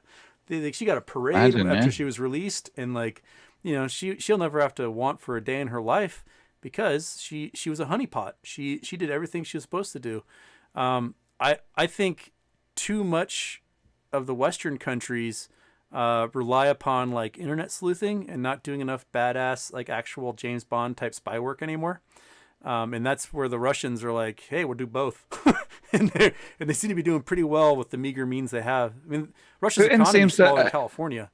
I can't remember who Putin's buddy is who developed this politics of I think they call it, quote unquote, in Russian, theater of the absurd. Yeah. Where they do things that are so absurd that, of course, they can't actually be doing them, like invading Ukraine. Yeah. With like their actual military just taking off their insignia. I mean, who would actually do that? Well, like Russia. And then you're like, well, but not really. As a general normal human being, you're like, they can't really be doing that. But of course, Putin knows that everyone will think that, and is acting on it, and he's very good at that. That small power taking on a big power in a way that like will not draw a reaction, but will consistently add to his own power base, which I think undermines the Russian. Like there's an existential problem for Russia. I mean, Putin seems to be focused on the fact that his border security is going to be very weak because of geopolitical reasons, and it seems to be framed in terms of his previous agenda as part of the Russian Secret Service before the fall of Berlin. But I suspect that Putin deep down knows that Russia is actually fucked the way that it currently exists at the minute, and that he's trying to get a leg out from under because he knows what's going on. I mean, Kazakhstan's a good example. It isn't the West that's interfering in the Kazakhstan political situation. It's China. Yeah. And China are taking on Russia in the in the former Soviet republics, which is an existential concern when Putin thinks about the UN and the West. Okay, so somebody just said, I think, proof or don't say it. So I'm going to show the site lockout notifications in my email here. One sec. Hey guys, I gotta bounce. I gotta take this call, but I love you, Jamie. I love you, Houston, and I'll see you guys soon. All right, I love you, Jackson. Thanks for being. Good night. You too. So here we go. Here is site lockout notifications. So January 4th, 2nd, 1st, December, August, May. I think I deleted a bunch of them. But the site lockout notifications, here's more. Dating back 2020, 2019. This is them trying to brute force attacks on this website that I made for years now. Dating back 2017. And you can click on these and you can see which IP address was blocked. And you just go to the who is, and it's like, oh, that was from, somewhere in Kosovo. This was somewhere in Russia. This was somewhere in Ukraine. This was somewhere in like, Serbia or whatever.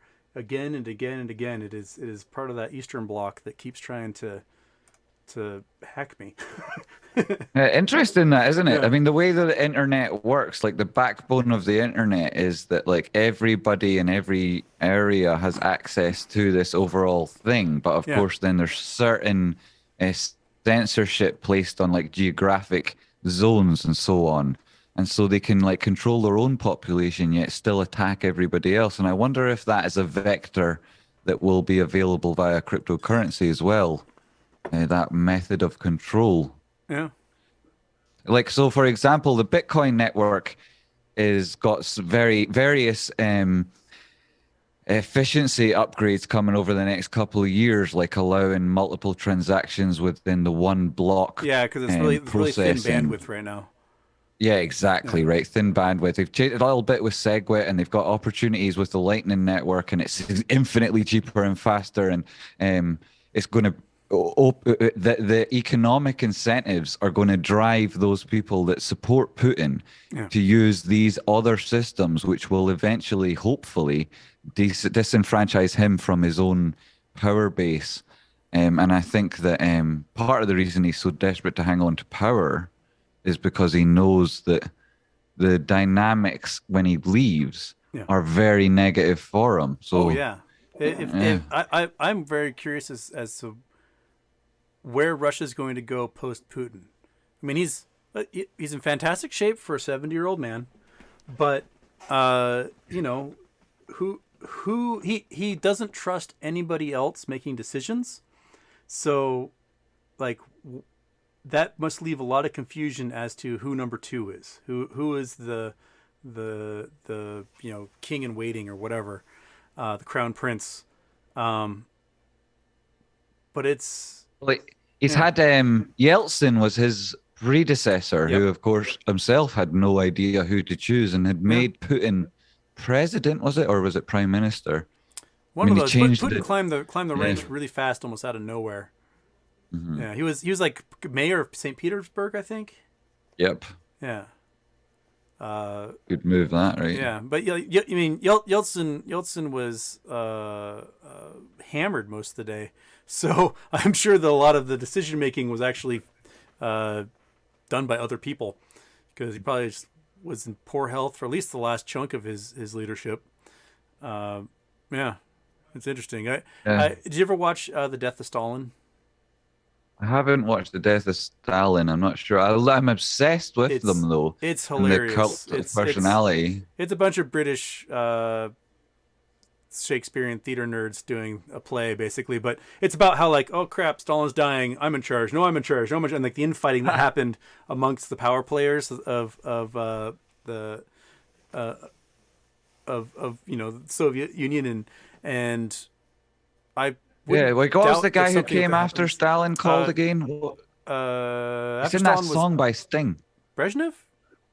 Oh, Brezhnev is one of them, isn't it? And there's the other. Then there's the. Khrushchev. I think Khrushchev and Brezhnev. Khrushchev, he's the real bastard. Yeah. He's such a bastard. Aye. Yeah, so after the breakdown of that particular system of power and Putin watching it and seeing it happen, I mean, no wonder he's paranoid, right? I mean, the whole system's going to fall apart, especially with it's the largest landmass. Yep. I mean, how are you going to do? And also with the centralization of power in Moscow, it's like a debalanced country. Oh yeah, Moscow is like one of the wealthiest cities in the entire world, and the rest of Russia is absolutely destitute. So, in the future is space mining. I talk about this a lot, but there's so much money to be made off of minerals in space and energy in space that the minute Bezos or China or India and Japan or one of those groups and countries take over in the moon or mine an asteroid, Russia has no more economy because Russia makes money off of hydrocarbons and metals. And we'll be getting all of our energy from space and all of our metals from space.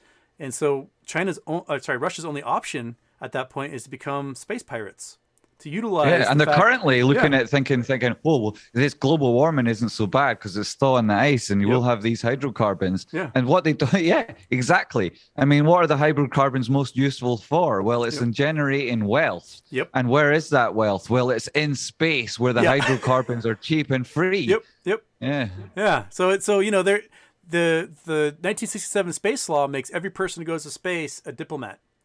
And Russia can send as many folks as they want to go rob Jeff Bezos blind, and there's nothing anyone can do about it. It's going to be a giant black market for material that Jeff Bezos has mined out of an asteroid that Russians will be selling and going, well, it's mine now. What are you going to do about it? Exactly. And who's going to police the moon? Exactly. Yeah, I think they'll get away with it quite well too. You know, what do they plenipotentiary?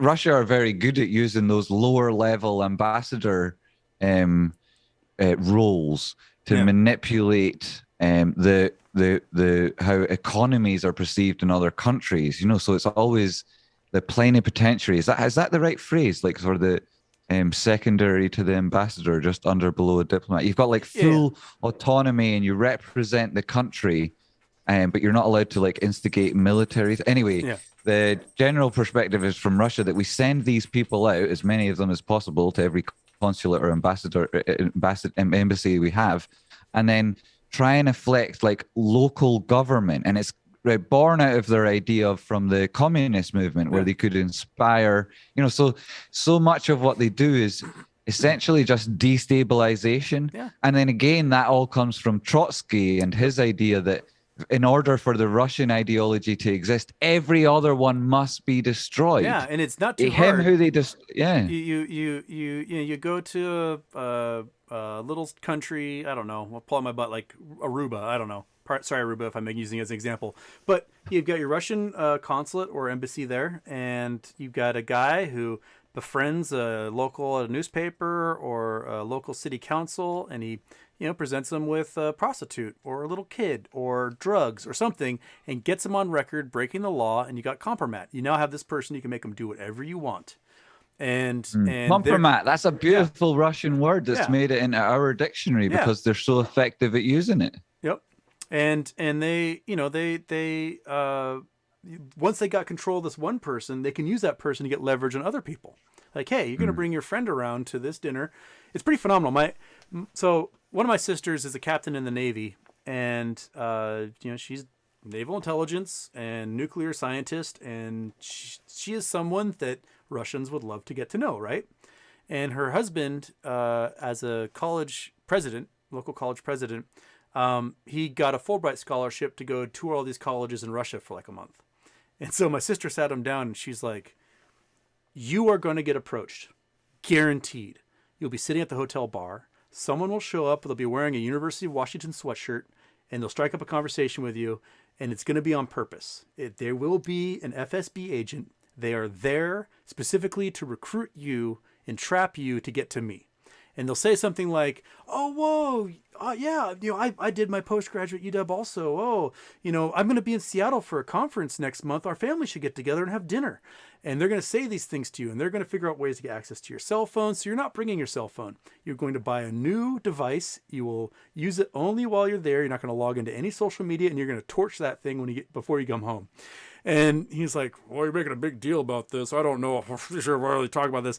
He gets to Russia the first night, literally in the hotel bar. Somebody wearing University of Washington garb from head to toe sits next to him at the bar and starts having a conversation with him. He's like, oh my God, I just been approached by the FSB.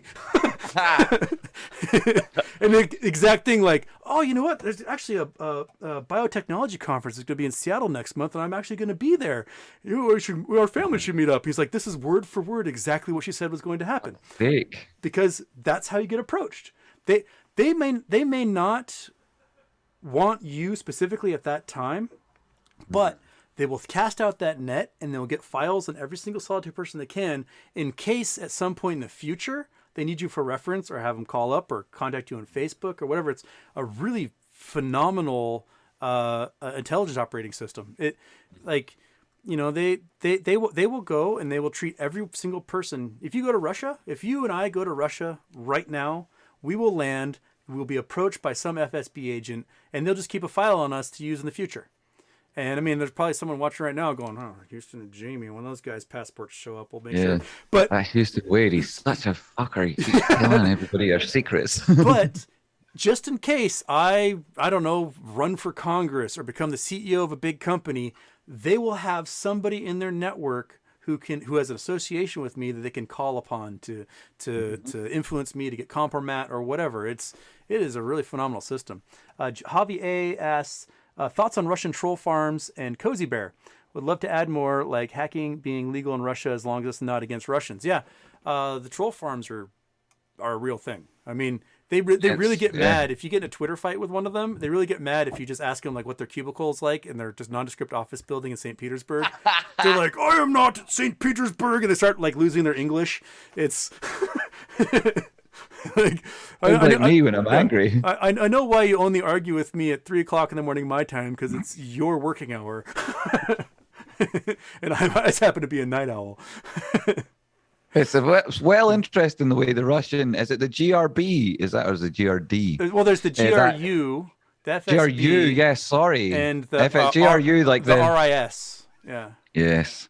The GRU are the ones that have got most of the, they're the ones that are responsible for the Novichok and the British policeman. Yeah, they're the two British they're the citizens. military secret intelligence, yeah. Seems like Putin has a firm grip on that particular unit. Yep.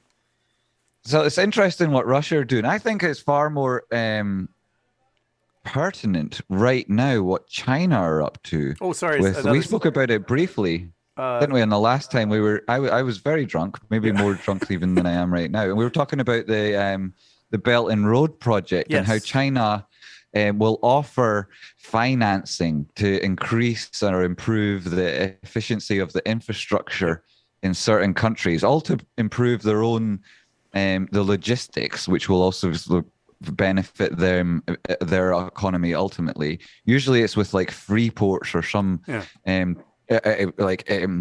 foreign-based tax-exempt area, which is also really relevant to trade, where they can store goods before exporting them to other countries, so then there's no tax implications. And they do that to get products closer to market throughout all of, even up until like right now, Eastern Europe, to the point that the British government is buying street-level surveillance from the Chinese government, the CCP, and using it here in Britain against its own population. How amazing is that? All an extension of the Belt and Road project, all free or cheap financing in order to encourage people. And this is why there was such a big deal made of the Hawaii being involved. How do you pronounce them?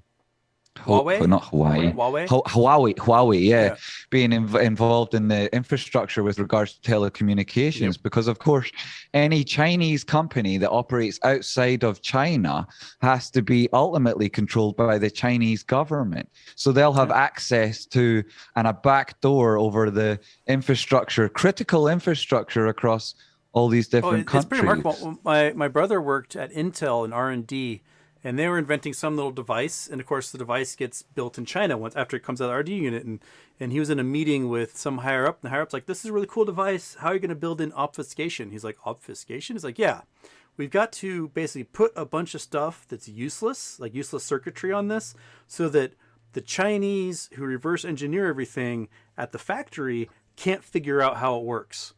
He's like, "Oh, that's a thing?" He's like, "Yeah. You need to have all sorts of stuff on the circuit board that lead to nowhere, make little lights turn on, so that the engineers can't figure out what technology is inside of this is making it work." And so they had to go back to the drawing board and, take this tiny little device that's this big and then put it on a circuit board that's, the size of a T plate, just so that the factories that build this stuff, their engineers can't mess with it.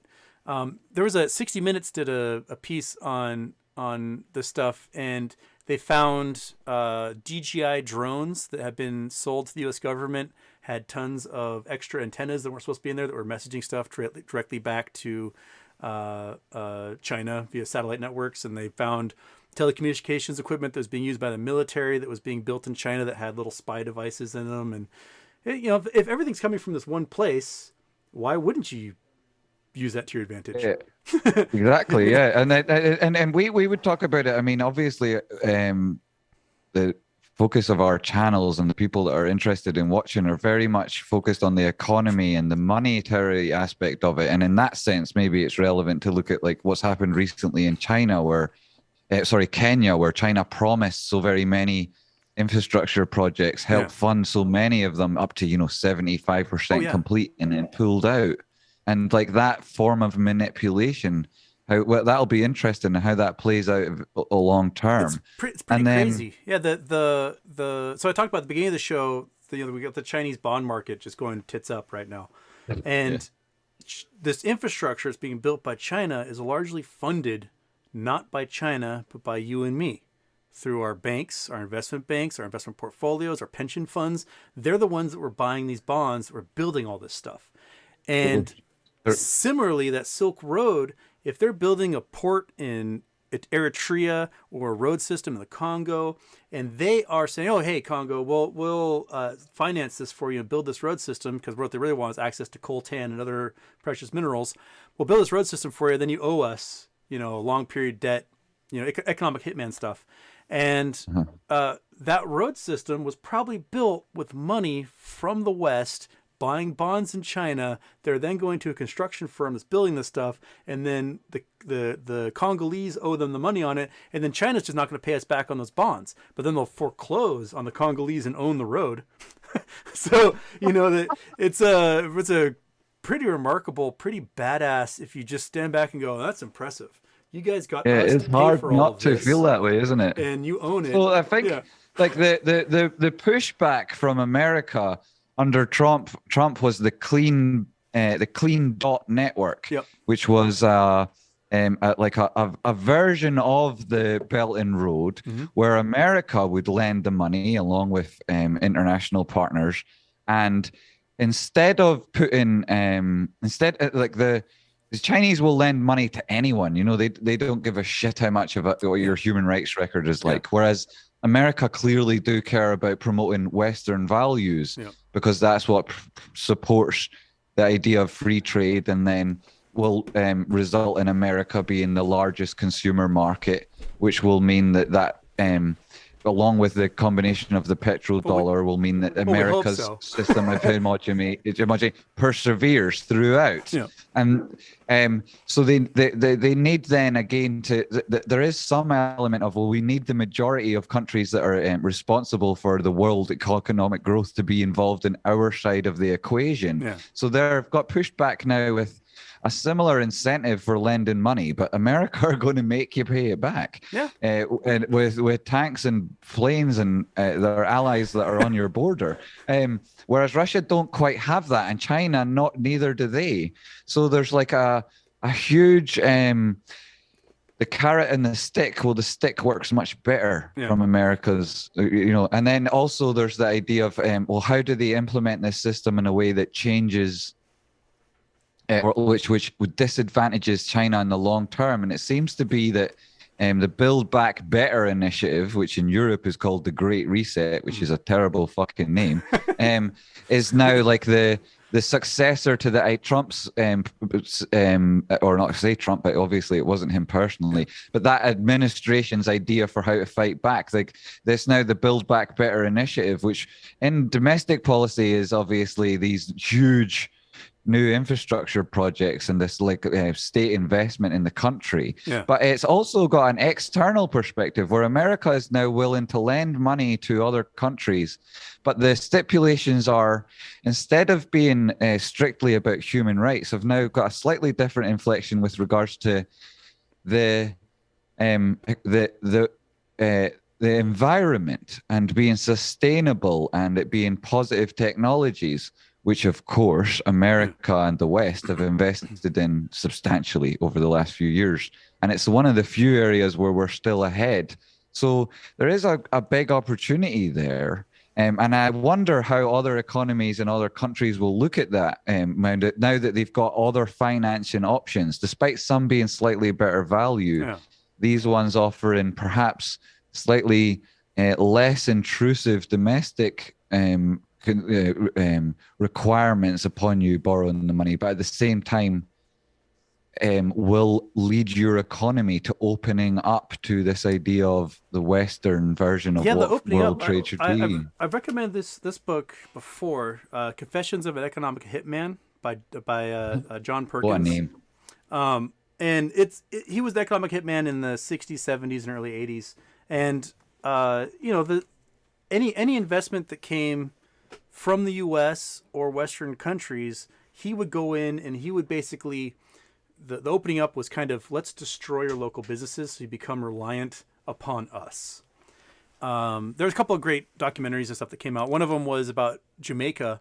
And Jamaica, after they got independence from Great Britain, suffered a lot.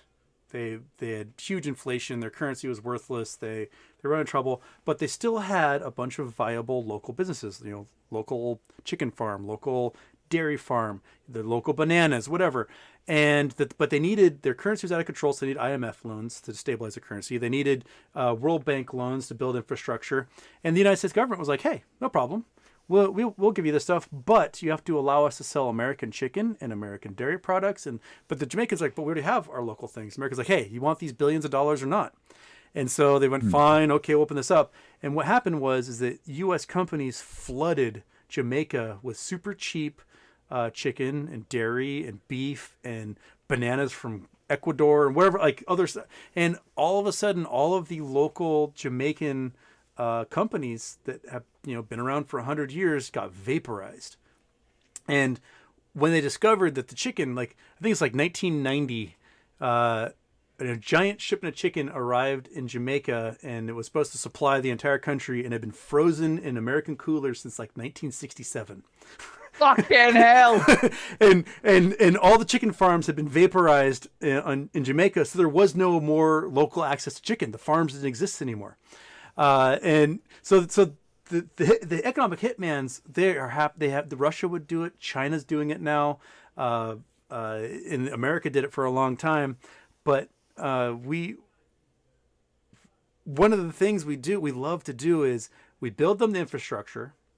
The bank will use a company that the bank owns to do it, and then you will owe them for it. So basically, they get the money off the dam they built for all the utilities, and then you also owe them for building the dam in the first place.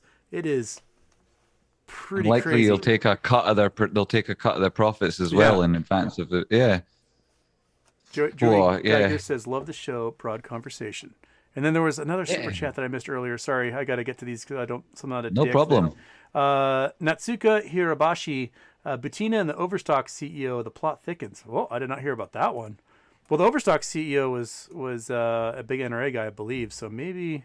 He's very contrarian, isn't he? Yeah. He definitely likes to ruffle people's feathers. Yeah. But I don't think he's CEO anymore. Didn't he? Once they got the crypto dividend in, didn't he drop out?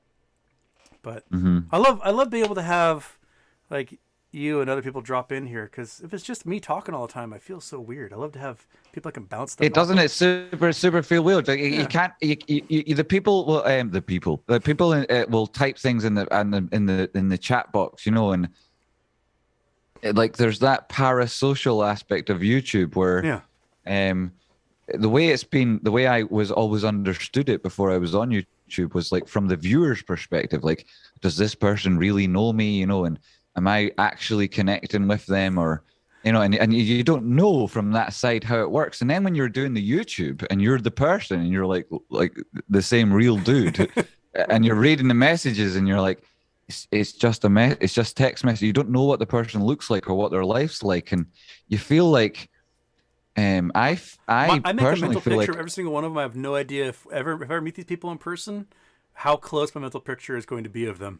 Yeah, it was so funny, isn't it? Especially when you've months and months and months of talking to them. That's what I'm saying. In the first instance, it's just some characters, and it's either a green, an orange, or whatever color box comes up at the time, and And that's so, the color and all is so dominating, and and it's just, the name is just the same, so it's so very hard to think like, what is this person actually like beyond this one message? And there's some problems like, Sitting Bull. In my brain, I'm picturing actual Sitting Bull Love sitting there Sitting typing the question. Love or that guy. Apollo God. I'm just picturing just Adonis, this shirtless Adonis? beefcake, typing into the computer, asking me questions. I've got an amazing guy, and you've probably have seen him before. Odorous Colon is his name right now. So people have chosen these names for YouTube, and of course nobody knows when they're picking it. They're just doing something for their own, whatever reason that's humorous that occurs to them at the time. And then 6 months later, they find themselves like literally invested in this thing that they want to change the world with. Yeah. And their name associated with it. It's brilliant. I love it when like the news articles will pop up in Market Watch or whatever, and they're like, and then Reddit user Sexy Dad Bod 45 said blah blah blah, Butt Farm 69 chimed in. Oh, I love Butt Farm 69 Block Eye. No, it's brilliant, eh? It's so ridiculous.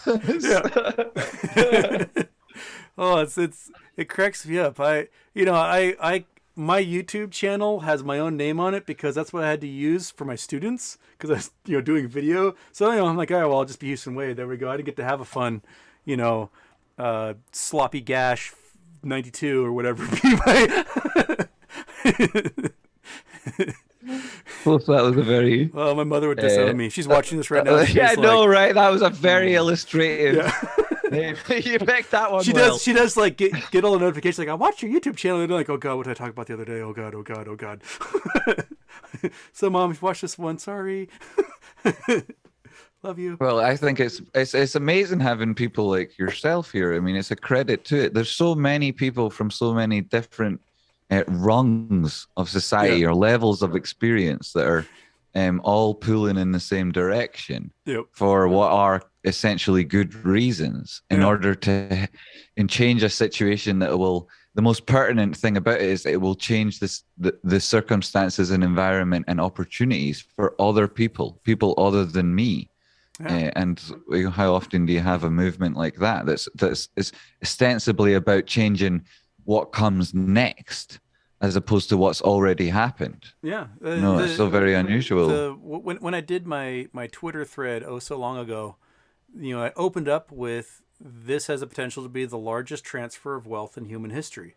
And it's sort of become, these little turn of phrase people will use from time to time, but I mean it.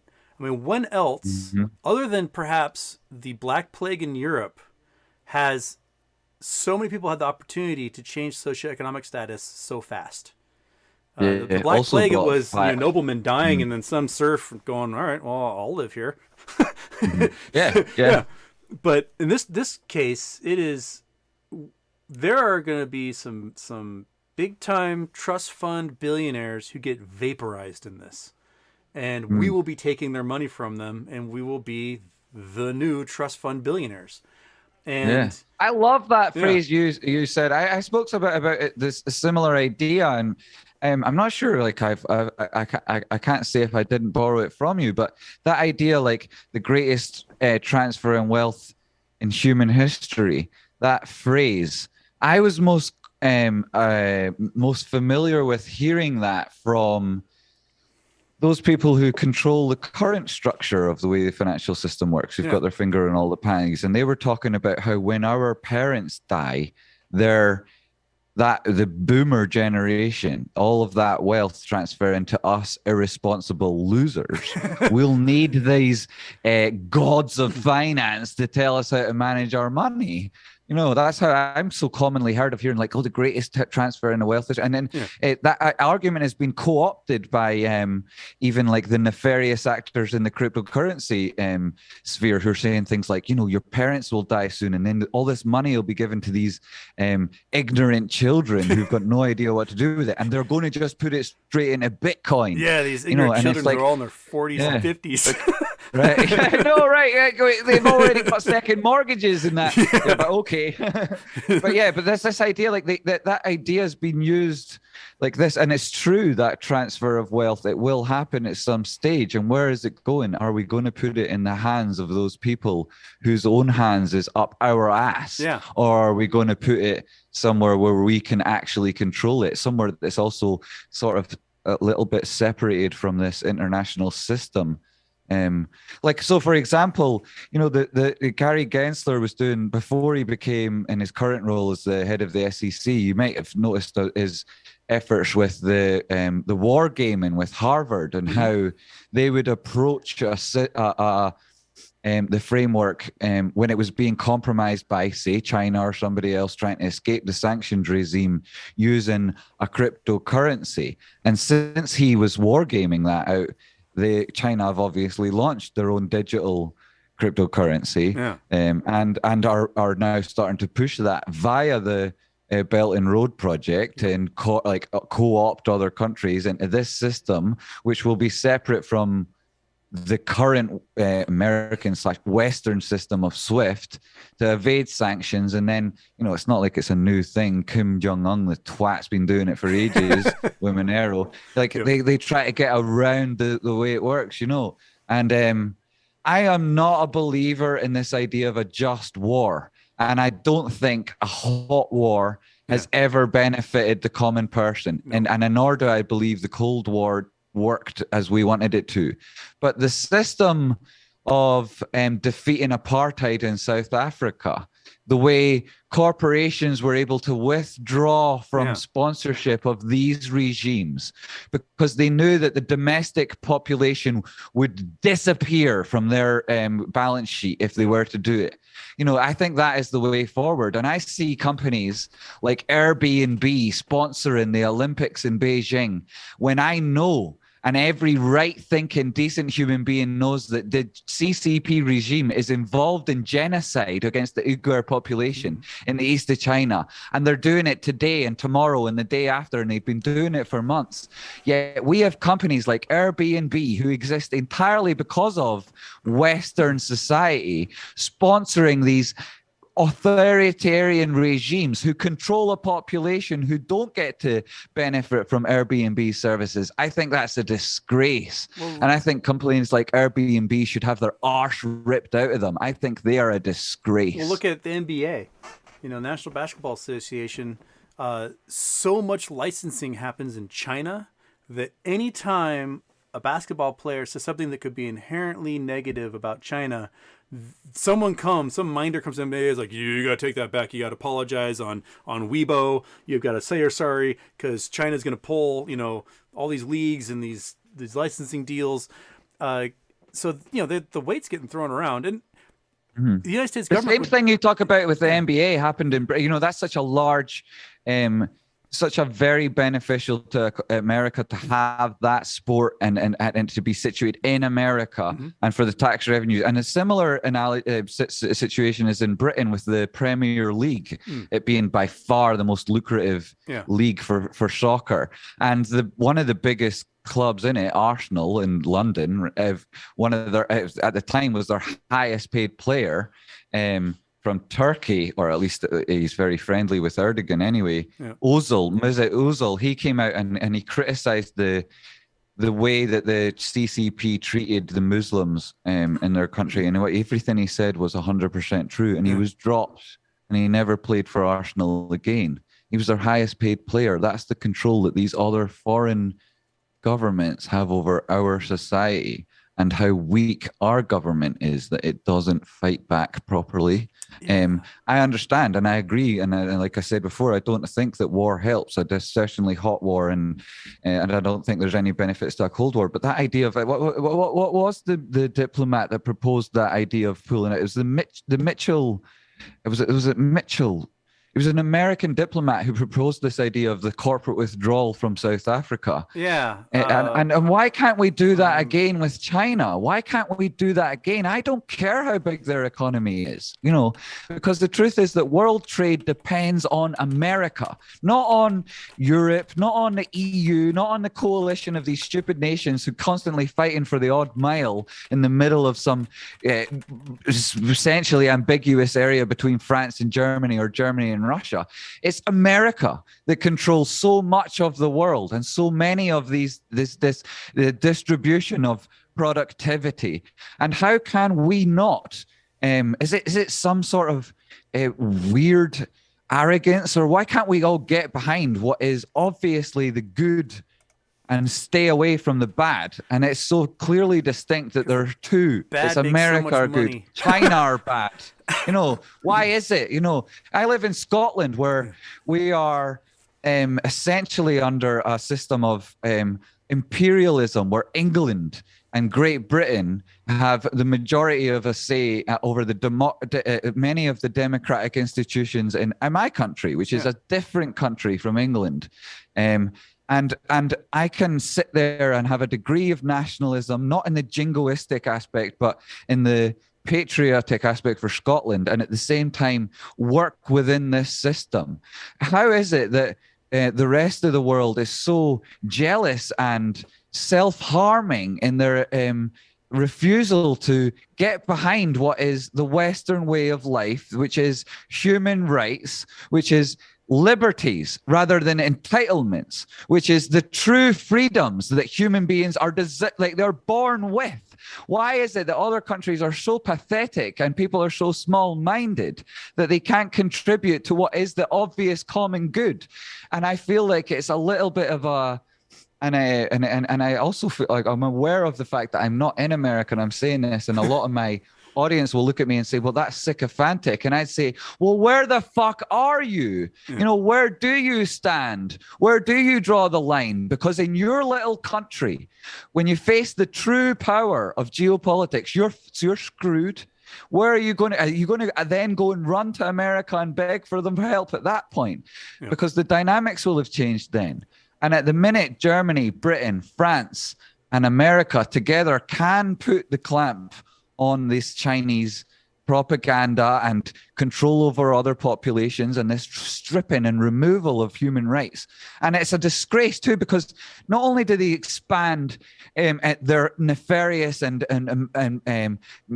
malicious control over other populations and countries, but they do it in a way that tricks the common thinking man, because we look at the stats on Wikipedia or wherever else that talks about the increasing level of democracy in the world, and what we don't see is that those regimes that China now has its fingers in, sure, they won some sort of or semblance of a democratic election, but where's the democracy after the election? After China get 90% of control of that economy, where do your democratic rights lie? And you have been disenfranchised for generations by your leaders. And it's all because of this sense of nationality and wanting to be, when we all live on one planet. And if fucking Mars did have a population and they were anything like China, they'd come and fucking destroy us yesterday. Hey, and anyway, it's. I mean, I went on a bit of a rant there, but how do you argue with a population of billions that is increasing exponentially? It is a great, and thankfully, we're lucky that China are experiencing their own demographic population issues at the minute with their ridiculous one-child policy, which is letting that now there are more old people in China than there are anywhere else in the world. Yep. That the Chinese military, despite its increase in size and increase in budget, pays nearly a third of its money to people who are already retired. Yeah. And that military is used across its borders to protect it from threats that it itself has caused. China actually is a little bit fucked and doesn't realize it. And then on top of all of that, we're like questioning whether we should act against them. But, you know, and there seems to be a fear because they've got however many aircraft carriers. Well, they'll have a shitload more in future. Yeah. And if you remember back to 1992 and free Tibet, well, where is Tibet now other than a desolate hole in the middle of Chinese hegemony that we will never, ever get back? And the people that controlled it, which were democratically elected people, many of them who had a very spiritual cause, some of them are in jail. Some of them have been in jail for decades, having done absolutely nothing wrong. And the disgrace that it puts upon us, the West, that we can't manage to convince others of what is obviously good and those own rights that they themselves were born with, you know, and we know that they inherently want. It's a disgrace. If we look at the history, so, you know, you got post-war United States, we basically obliterated every nation's ability, like industrial infrastructure in the world in World War II, except for the United States, because the United States had two giant oceans buffering us from any attack. So UK got bombed by the Germans got bombed by everybody, Japan got bombed by China, US, Russia, whatever. Like, we took out the industrial capacity of everyone. So the post-war America was boom central because everybody needed our stuff. And, you know, the US did the Marshall Plans in Japan and Germany, which created, you know, international industrial superpowers out of those two places. And slowly, as cheap production started to pop up in other places in Singapore, Hong Kong, China, Japan, Korea, these groups started to you know, modernize and become economic powers of their own. Well, that took tooling from America and put it overseas because it was cheaper. I remember reading about factories that were taken apart piece by piece with people with clipboards writing down what it was and the shape of the thing, so that when it got back to Germany, they could rebuild it exactly, then themselves having no idea what the fuck it did in the first instance. And the same in Taiwan, you know, to retool these countries that would block in those who had a different ideology, which did not properly represent those values that we believe all humans should have. And despite the fact that America did, you know, they did destroy much of Europe's economy. They timed their entry and their exits to do that. But Britain themselves also controlled the effort during the war. So, of course, America, if it was entirely acting in its own interest, would have moved east first. Instead, decided to attack Germany and prevent the fall of Europe. Not because they were looking to protect themselves, because America's geographically, especially at that point in time, were safe. It's because they want to promote the ideals that we all want to live under. And it wasn't so that people in Germany could be the richest people in the world, or in Britain, likewise. It was, nor America. It was so that everybody everywhere could experience the biggest increase in the quality of life, as we see that to be. And as such, I don't think that it was a wrong decision that America took. And I think that if we were sober and wise, we were existing at that time, we were in those meetings, we would have seen what was going on and noticed the necessity of it, because there was a time when Germany could have gone the other way. And Taiwan, you know, if you live, I mean, Taiwan is the Republic of China. That's what it is. It's the Republic of China. And it was China before what we call the CCP, who rule China, existed. It was China. It was, and it Shanghai was Shek and all the guys that lost exactly the Civil War. right. Yeah, and they're still there. And it's an existential threat to the ideology of China. But it also controls the outer islands, or the Western Islands, or, I mean, wherever you're from, the way you look at it. And that limits Chinese access to the Pacific. It also limits anything that it might hope to do around the Indian Ocean. And it holds China in place, just holding Taiwan. And so it's good to see. And we're too scared to as governments to acknowledge that. Like, we cannot acknowledge Taiwan as its own independent country because it pisses off China. And pathetic. Yeah, and I personally think the best diplomatic move you can make as a NATO nation is to recognize Taiwan. Maybe give Taiwan NATO status. Like, Yes. yeah, give them the protection Yes. of NATO. And be like, What's the terrible threat? What could? Yeah. I mean, it seems to be a suggestion with Ukraine and Russia freak this shit out. That was exactly why they invaded, was because they were about to vote on admitting Ukraine into NATO. Yeah. Mm-hmm.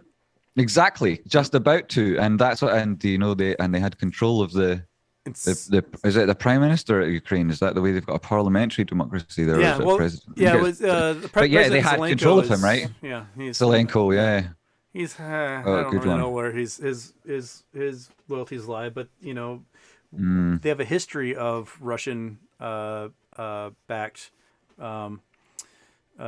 mafiosos running the country with their own private zoos and whatnot. Yushchenko, was that his name? Yushchenko? And Yushchenko, you're right. It is, yes. And the Ukraine used to be part of what was the original Soviet Republic. Yes. I think it was perhaps even born in Ukraine, but it was established itself in Russia first. Russia feel like they own it. What's happening in Tibet is China took over Tibet, and then they put a bunch of Han Chinese, and they just flood the population with Han Chinese. So it becomes ethnically Chinese. The same thing happened when Stalin, quote unquote, decided to change the map and invade the other satellite nations of the Soviet Union and absorb them in Latvia and Lithuania and Ukraine. It was that then a bunch of ethnic Russians would come in, operate farms and factories and move in. So now that Ukraine has its independence, the entire eastern third of the country has a majority Russian population. So they are now like, oh, we can't be the Ukraine, we must be part of Russia. And so it creates almost an impossibility, this balkanization that you have like in Yugoslavia. So Yugoslavia becomes a country, and Serbs and Croats and Bosnians and Albanians, they move all over the place. And the minute it breaks down, all of a sudden it's like, well, you know what? This place has been Croatia for so long, and you're a Bosnian and you're a Serb, and you guys need to get the fuck out of here. And it just breaks down to an awful, awful, awful ethnic conflict. And an awful ethnic conflict. Yeah, that's what we're seeing. You say Bosnia. You didn't say what's the other one? Djokovic recently got in his tennis. Try to get away. Serbia, pardon me for the ignorance. Yugoslavia, obviously before it. All of these countries which were defined previously by their culture and were known as Bohemia, and the word still works and we use it a lot of us every day, or like it's a common part of our language, and it came from that place which has been decimated, destroyed, and turned into however many different countries. And they use this drug of nationalism to draw up support for domestic policies which are only ever invented to help one person or one administration achieve wealth in their generation, at which they're going to then leave that country and steal everything from those people. And they use this jingoism of nationalism rather than the patriotism. And that's one of the things that about America that like people can say, like, and I've had it, I've had people say to me, even Scottish people say like, oh yeah, you're bigging up America and like you're a sycophantic and whatever. And it's like, yeah, well, you can say that, but there are very few other countries in the world where you'll find somebody sign up to join the army of that country, support the values of that country, and then feel like they're doing the right thing by fighting a fight somewhere outside their own country. Yeah. It's very difficult to find somebody who has those ideals. Yeah. And we can sit here from outside America and criticize it, but if we didn't have it, we'd be fucked. So... this is the truth of geopolitics. Super chat here, and he asks, how much would you pay to buy the Jamie puppet after Moas? Would look great on your bookshelf. Bing bong, chat and Jamie neck. Have you seen the Jamie puppets? I got my small 2 collection of bobbleheads there behind my head. If you guys can ever see those. I mean, I could use Ryan $69 to do that. Well, Houston, I can't explain everything about the story. Are you talking or am I talking? You talk. So I can't explain everything about where I as a puppet came from yet, but there may be a Houston puppet sometime down the road. Oh, fantastic. Whether it's on the Tradespotting channel or I send it directly to you, we will find out. But this is one way that I try to bring humor to what is a very serious subject. And Houston, there's nobody better to speak to about geology or perhaps, this aspect of rare earth metals or indeed irony. It's very similar to goldy and silvery in that when you hold it in your hand, it seems to weigh much more than it would look like it should. Yeah. But this is it, right? Irony is very much like goldy or silvery. And it's worth a lot of money. And a lot of people don't understand its value, but this is what it is with the puppets or the humor that I put across on the show. It's very much about pushing the seriousness of the message, just like Gulliver's Travels, that story about how, in Lilliput and he can't stand up. He can't even lift himself up because all of the strings across his body from these tiny little people, and that representing regulation in Britain in the 19th century. And here we have similar situations again.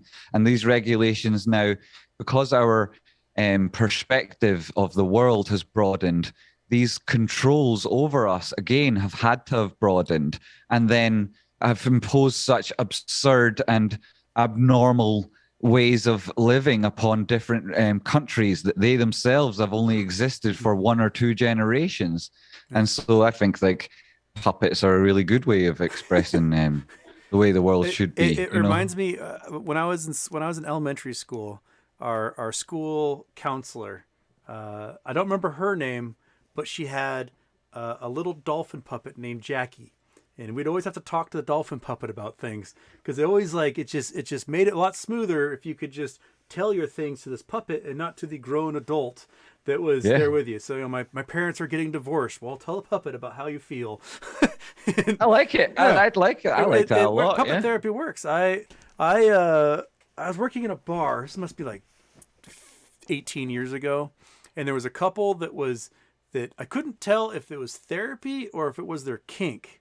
I honestly couldn't, but I had to tell them to stop, whatever it was, because they had finger puppets, and the finger puppets were acting out and yelling and saying things to each other.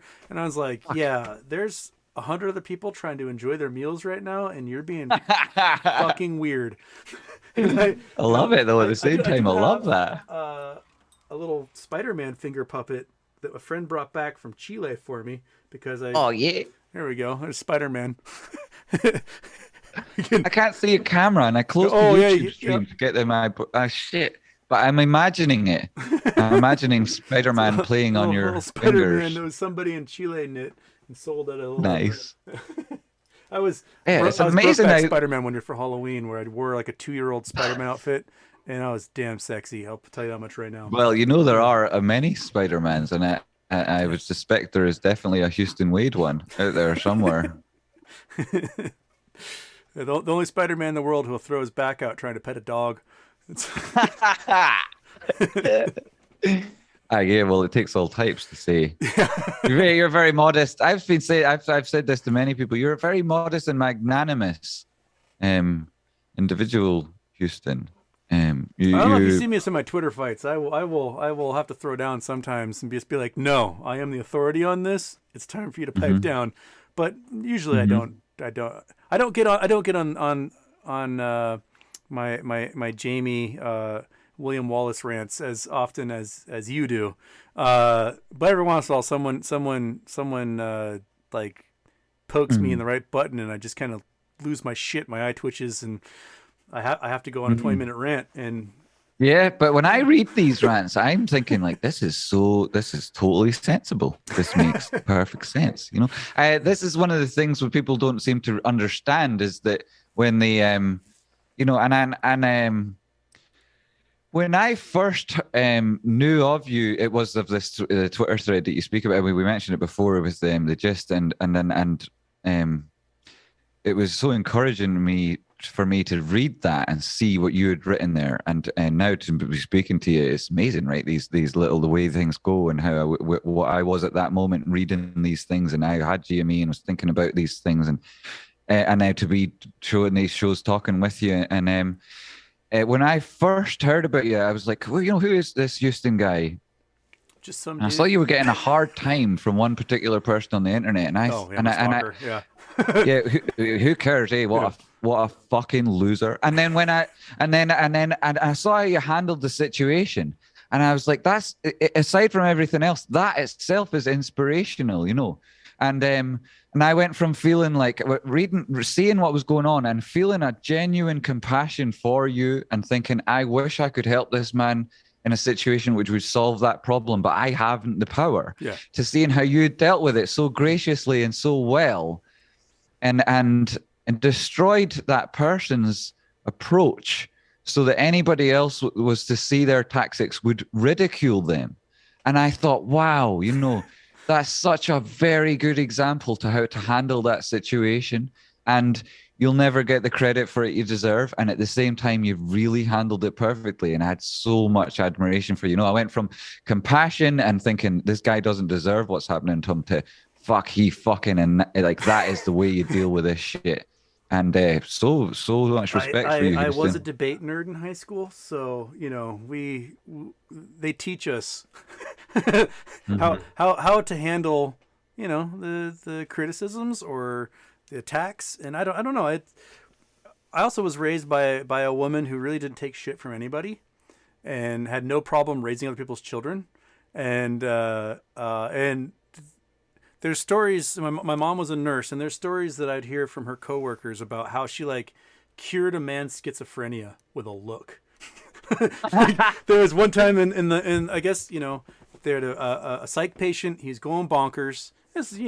She worked in a veterans hospital, so these are military veterans, and they're trying to, I don't know if restrain him or calm him down or whatever. But the guy clocked my mom, just straight up hooked her right in the face, punched her, and everyone's like, "You okay?" She just said, "Everybody clear the room." And they're like, what? We can't. She's like, everyone can just get the hell out of this room. And they left. And when they came back in, he was all, "Yes, ma'am. Thank you, ma'am." I will do that. Yes. And he was no longer schizophrenic. He just did exactly what she said at all times. And the voices seemed to have stopped. And I don't know what she did. No one knows what she did, but she cured that man's schizophrenia. And I have been the receiving end of those looks my entire life. And was like, whoa, I cannot mess with that.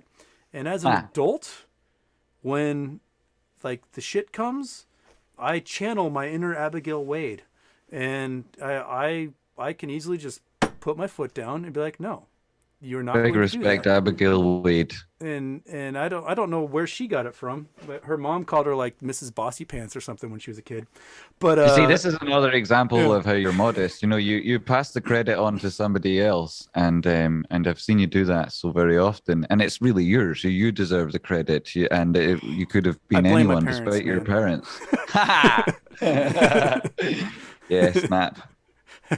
Lucky like yourself. A lot of respect for my mum and what she went through and what it did. And how I also was involved in debating won the European Young Consumer of the Year. Ooh. Debating blah blah blah blah blah, and got to go to lots of little places, little big places, when I was young, and experienced that idea of arguing with people who are smart and have a point to make, that they can argue whether they believe in it or not. Yeah. And that was there's my hardest a lot point. to that. I pretty much, my subconscious refused to let me argue a side that I did not agree with, and that was my biggest problem. That's where I got in trouble. I'd be like, "Yeah, you're right. I have no response to that," and they're like, "Aren't you supposed to pull up your little cue card and say the awful Nazi thing that they want you to say?" No, I cannot in good conscience do. I'd make a shitty lawyer because I would never be able to defend somebody I thought was a piece of crap. I just couldn't do it. You're a public defender. This asshole did it. I cannot. Yeah, you have to I quit. He's killy as fuck. You told me 5 minutes ago. Yeah. No, but you get. I mean, you did do a good job there of changing the subject, having me being complimenting you, and you did before pass it on to your mum. We are very lucky to have you, Houston, and I say that we as a collective because we are all together. I'm just fascinated like my favorite part about being somehow in this weird movement that we're in is, you know, if it's parasocial, whatever, but like being able to contact and make friends with all sorts of folks all over the world, especially during this pandemic when we've been so far removed. Yeah, from, everything's fucking parasocial right now. Yeah, from like people we know and love, and just be able to have like a contact with somebody who just happens to be 8,000 miles away is like the internet. This is the wonderful part of the internet right here. It's we can have Russian troll farms and Chinese bad actors and money laundering and whatever, but like sock puppets versus real puppets. Yeah. And this is the wonderful part. And we've got, you know, anywhere from 300 to 500 people bopping in here and enjoying a weird night or morning wherever you. What time is it over there? Like 5 a.m? I don't know. Who cares? I'm not even going to look. I will look just for the crack. Let's look. Oh shit! I can't get it up on that screen. Oh shucks! It's only mid-afternoon. We're grand.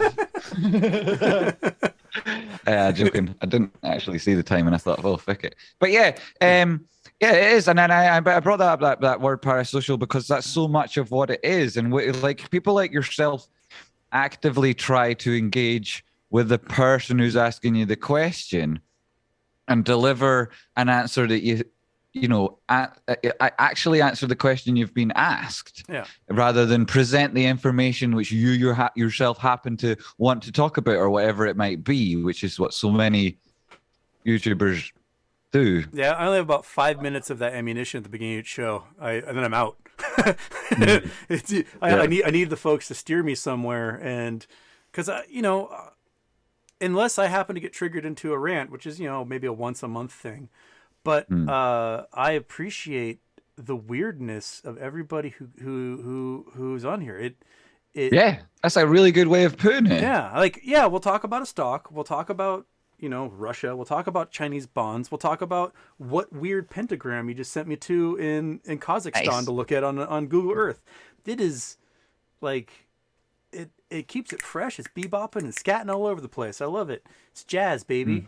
And that's what we're doing. I just fucking love. I love this. Houston, you're akin to Lex. You're like Lex Friedman, and you could very easily have a podcast where you interview experts on various subjects, and I'd love to listen to it and I'd hear love it. to get them on. If I could figure out how to get some of these folks on, that'd be fantastic.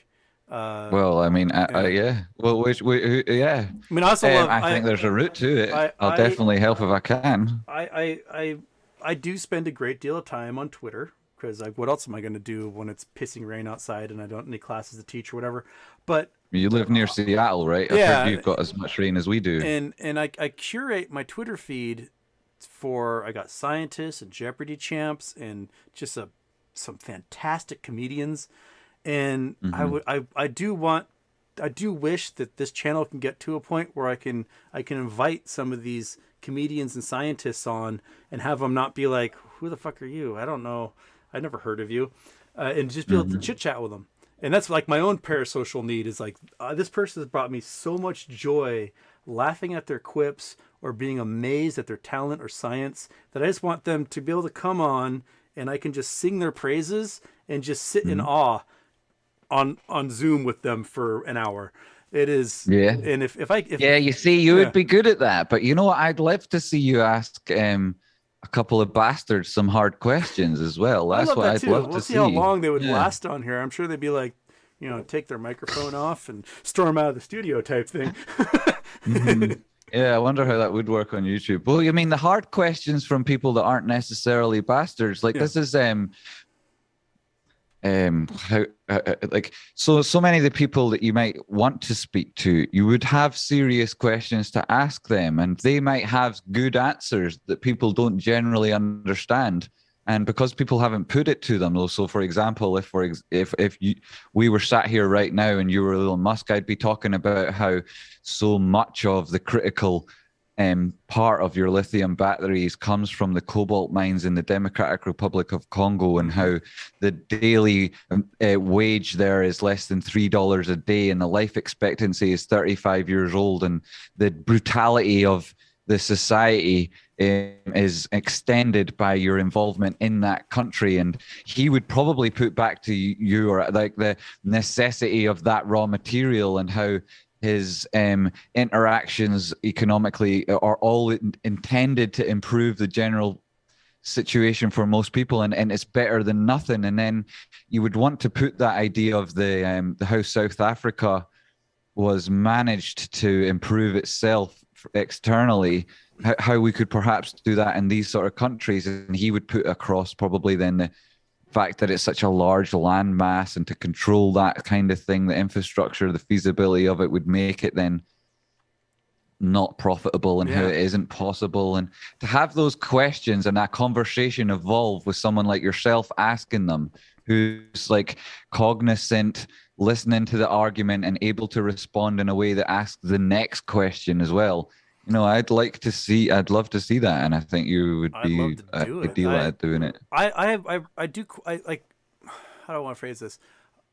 I wonder sometimes about the black market realm that is much of this resources we need for consumer electronics, the cobalt, the lithium, the coltan and tin, things like that, and how much it actually costs us for this material, doing it the black market way, with slaves, mercenaries, warlords, black market dealers, smugglers.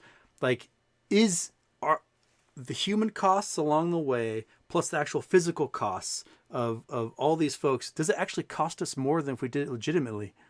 And we just I'd love to see that quantified and worked out. And I don't think that I sorry to interrupt you, but I don't think these people who I think, to speak positively in the affirmation, I think these people who engage in these activities have some understanding of that calculation. Yeah. And you know, I have a dear friend who was a Marine and then went into the mercenary land, and the stories he tells are horrific. And they're always hired by some outside contractor, but the perks always told them who they were working for. So like, you know, they would sit around in some cantina in the Congo or in Venezuela or wherever, and they'd sit around, oh, there's another mercenary, he's got the jarhead haircut, and like, hey buddy, and they wouldn't like, who you working for? Oh, I'm working for, you know, Blackwater or whatever. And like, no, like, who's the job for? And like, I have no idea. Well, what are your stock perks? Like, oh, they gave me like 50,000 shares of Nokia to do this one. Like, well, then you're working for Nokia. Like, that's who you're working for. Oh, I got, you know, 105,000 shares of Exxon or whatever. And those were the bonuses they would get paid, but it would be paid through whoever the contractor was they worked for. And so these guys all knew that they're working for private companies to shoot indigenous people in the head who are, you know, tapping a water line or getting in the way of their pipeline. And they know it's horrible work, and all of them have massive PTSD from it. But it's like, if I didn't do it, someone else is going to make the money. And then I'm back in the US, I'm bagging groceries for $11 an hour rather than making, you know, $1,500 a day guarding this pipeline. And it's, you know, it's a payoff. Like, what? And then their consideration is my children, or, you know, and the life they're providing for people who those people themselves haven't even been involved in that equation. Yeah. And then you wonder, like, where does the responsibility really lie? Because people are going to do what people do, and the infrastructure is put there in place to control them, to make it so that happens in the first instance. Yeah. And then how do we make it work? You know, and I mean, it seems to be set up, far be it from me to say, but it seems to be set up to be the way that it is. You know, it seems to be like the system is conducive to these problems. It's pretty phenomenal when there is like the big paradigm shift, like how everything resettles. So a lot of people are still stuck in the mindset that, like Diamonds, that stuck in the mindset that De Beers controls everything. They did. They used to. For 100 years, De Beers controlled everything until the late 90s, early 2000s. And if you get folks who are watching don't quite know about the De Beers cartel, De Beers basically forced every diamond mine in the world to sell their diamonds to the De Beers cartel, and then the De Beers cartel would meet them out and create artificial demand for what is actually a huge supply of diamonds. Yeah. So there's obviously a huge supply of diamonds, and they diamonds themselves are like the fifth restrict most common element access in the to market, universe. of course. Yeah. But they are really cool stones. They are really cool properties. They are very pretty. They're very hard. They shine a lot of light through them, lots of refraction. They're cool stones. But they're really fantastic in Yeah. particular applications. Yeah. They're incredibly important. Yeah. But And you're right. They are really, really hard. yeah, so De Beers, even the Russians were scared of De Beers. Like Yep. the Russians would not open up mines because they didn't want to deal with De Beers, and the Brazilians weren't able to. The Australians weren't able to.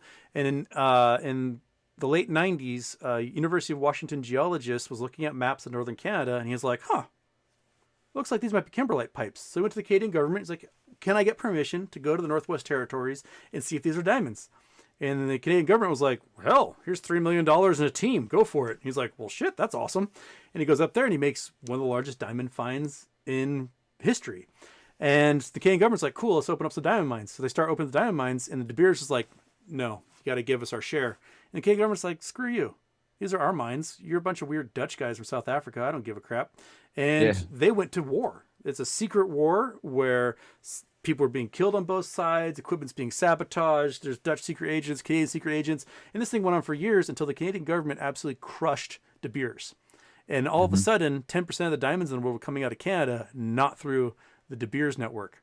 And this allowed Botswana to kick out De Beers. This allowed Australia to take control of the Argyle mines, the largest diamond mine in the world. The Brazilians, the Russians, all of a sudden, all these different countries in the world were able to produce diamonds. And De Beers went from over 90% of market share of diamonds to like 30% in about a decade. All thanks to the Canadian government finally taking a stand. Now, the same thing happened in the United States. There was a diamond mine called Kelsey Lake in northern Colorado, right in the border with Wyoming. And in '97, they opened up their diamond mine, and almost immediately the Dutch started, the De Beers secret agents started sabotaging equipment and killing people and killing dogs and blowing up cars. And by 2000, 2003, the Kelsey Lake diamond mine people were like, "We're out. We can't do this," because the United States government wouldn't back them up. They complained like, "Hey, government, help me." And the government's like, "Yeah, we don't see anything that's going on."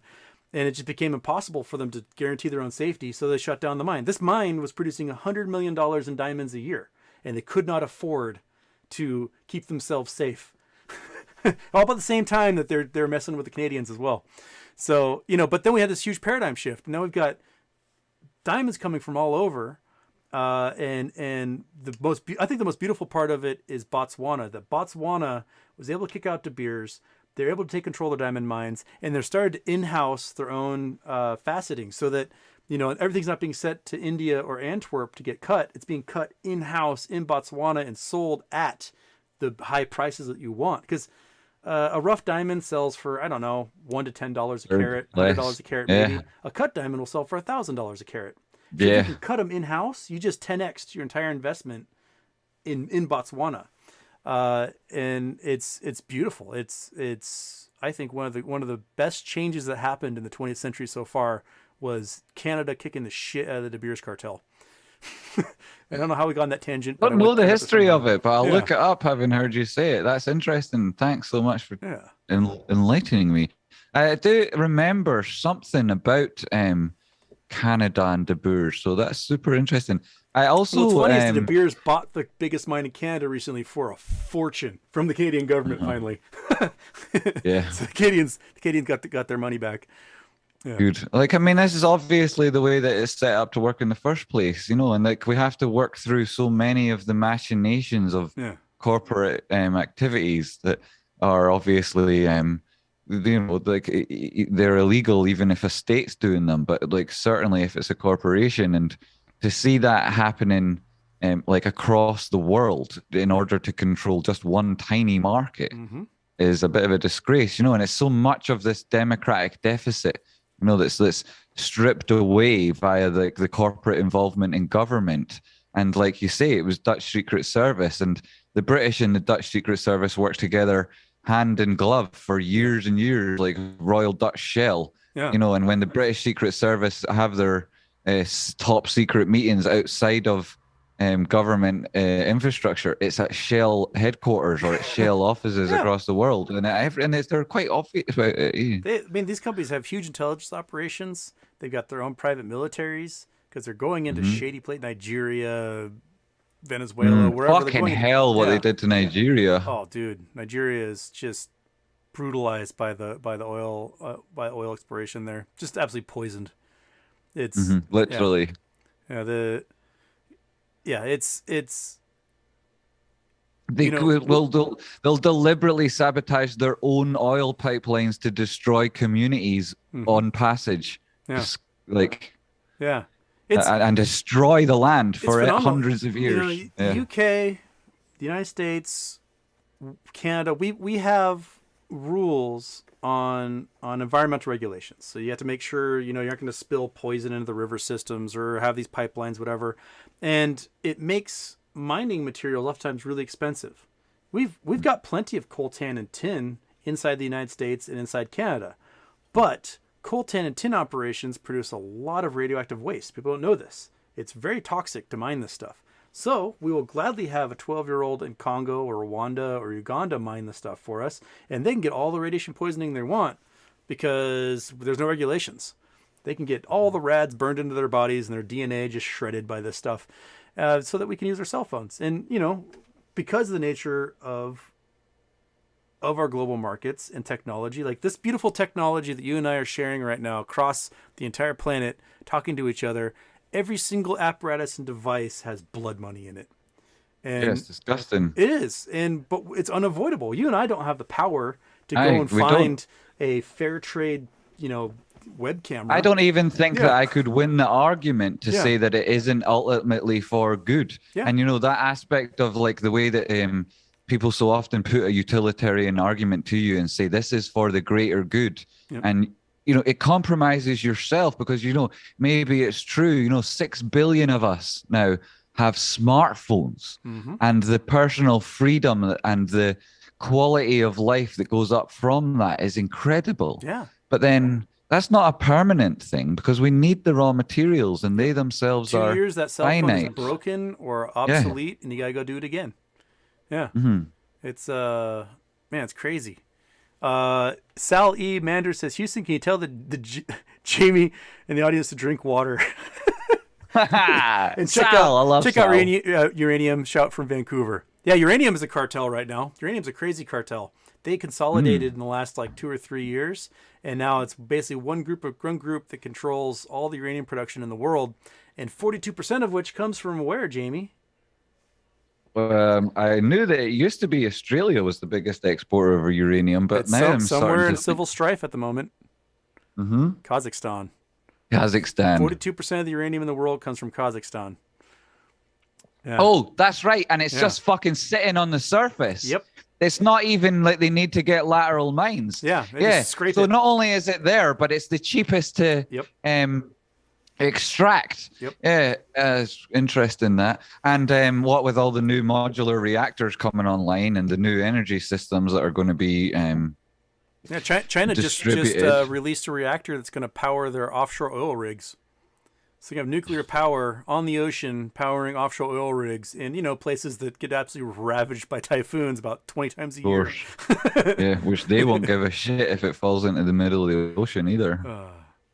I can imagine the ecological disasters that'll come from that. Yeah, that's sure. I mean, what are they like? I mean, we've seen the Russians and the Chinese both leave their nuclear submarines and everybody on them to die for fear of America or the West getting any secrets. Sit in the bottom of the ocean. Yeah, I've talked about the history of the Glomar Explorer, but a Russian sub imploded and sank in the ocean, the Pacific Ocean, and Howard Hughes and the U.S. government, the CIA, built this ship called the Glomar Explorer, saying they were going to go look for manganese nodules on the floor of the ocean.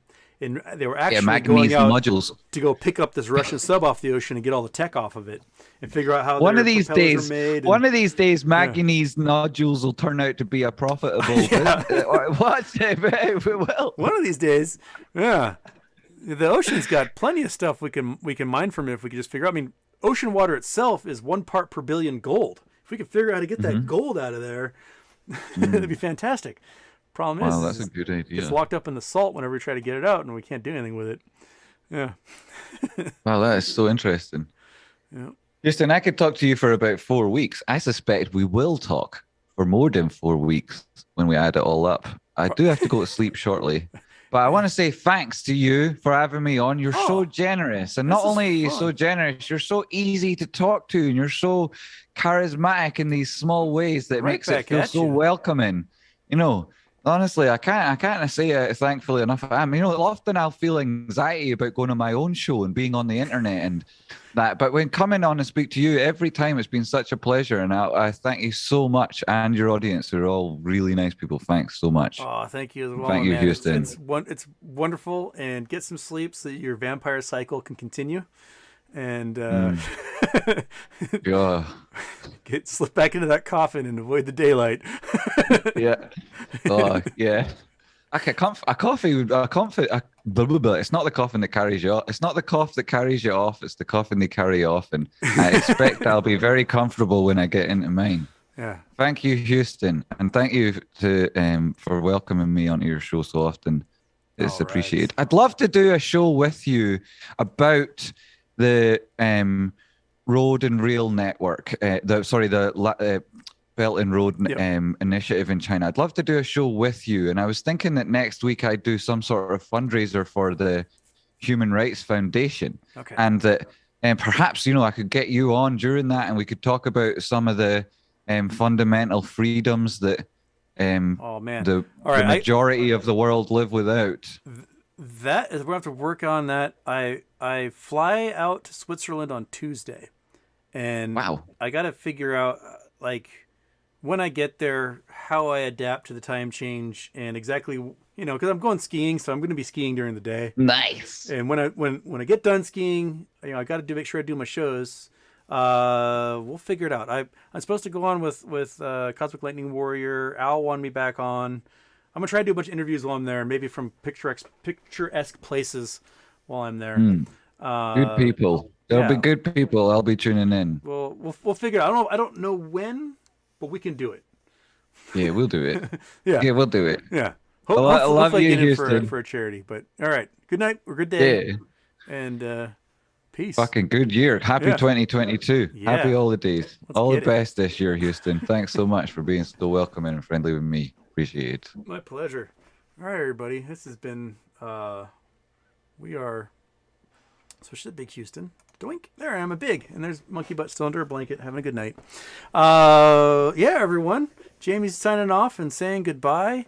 And goodbye, good afternoon, good evening, and the other one. And I'm going to close the Zoom right now. Bye-bye. Get that out of the way. Okay. So, man, it is late. You guys have been awesome. There's super chats that I know I missed while we were ranting back and forth. Sarah, is that mango juice and vodka? And Ryan, he said, can he solve Jamie's treasure hunt and give me the prize? I have not seen Jamie's treasure hunt clues. I need to do that. I am all for the treasure hunts. But if anyone can solve it, it's going to be the gentleman from Mississippi that solved mine like that. He's the guy you want. But, man, this was fun. The late night Friday shows are always the most fun of the entire week to do outside of charity shows. The charity shows do warm my heart more than anything. And someone was saying we should probably let's do charities for an animal something or other for this month. So it'll be live from Switzerland. 4th Tuesday of 2022 is going to be a charity show, some sort of animal nonprofit. We'll do one for that. So look forward to that. Live from Switzerland, coming at you as SPCCA or whatever. I don't know. We'll figure that out. But I think it's good. We could bring the creatures into it, especially since the monkey butt will be miserable and without me for 2.5 weeks. She's gonna be so pissed off when she won't even. I'll get back and she won't even look at me. She'll be so mad. That's usually what happens. But yeah, okay. It is. Oh shit! It's 11:30. I've been going for 3 hours now. Adrian, you should call your new show Live with Houston. Maybe. Do a morning show. Me and Kelly Ripa ripping people a new one. How about that? Okay.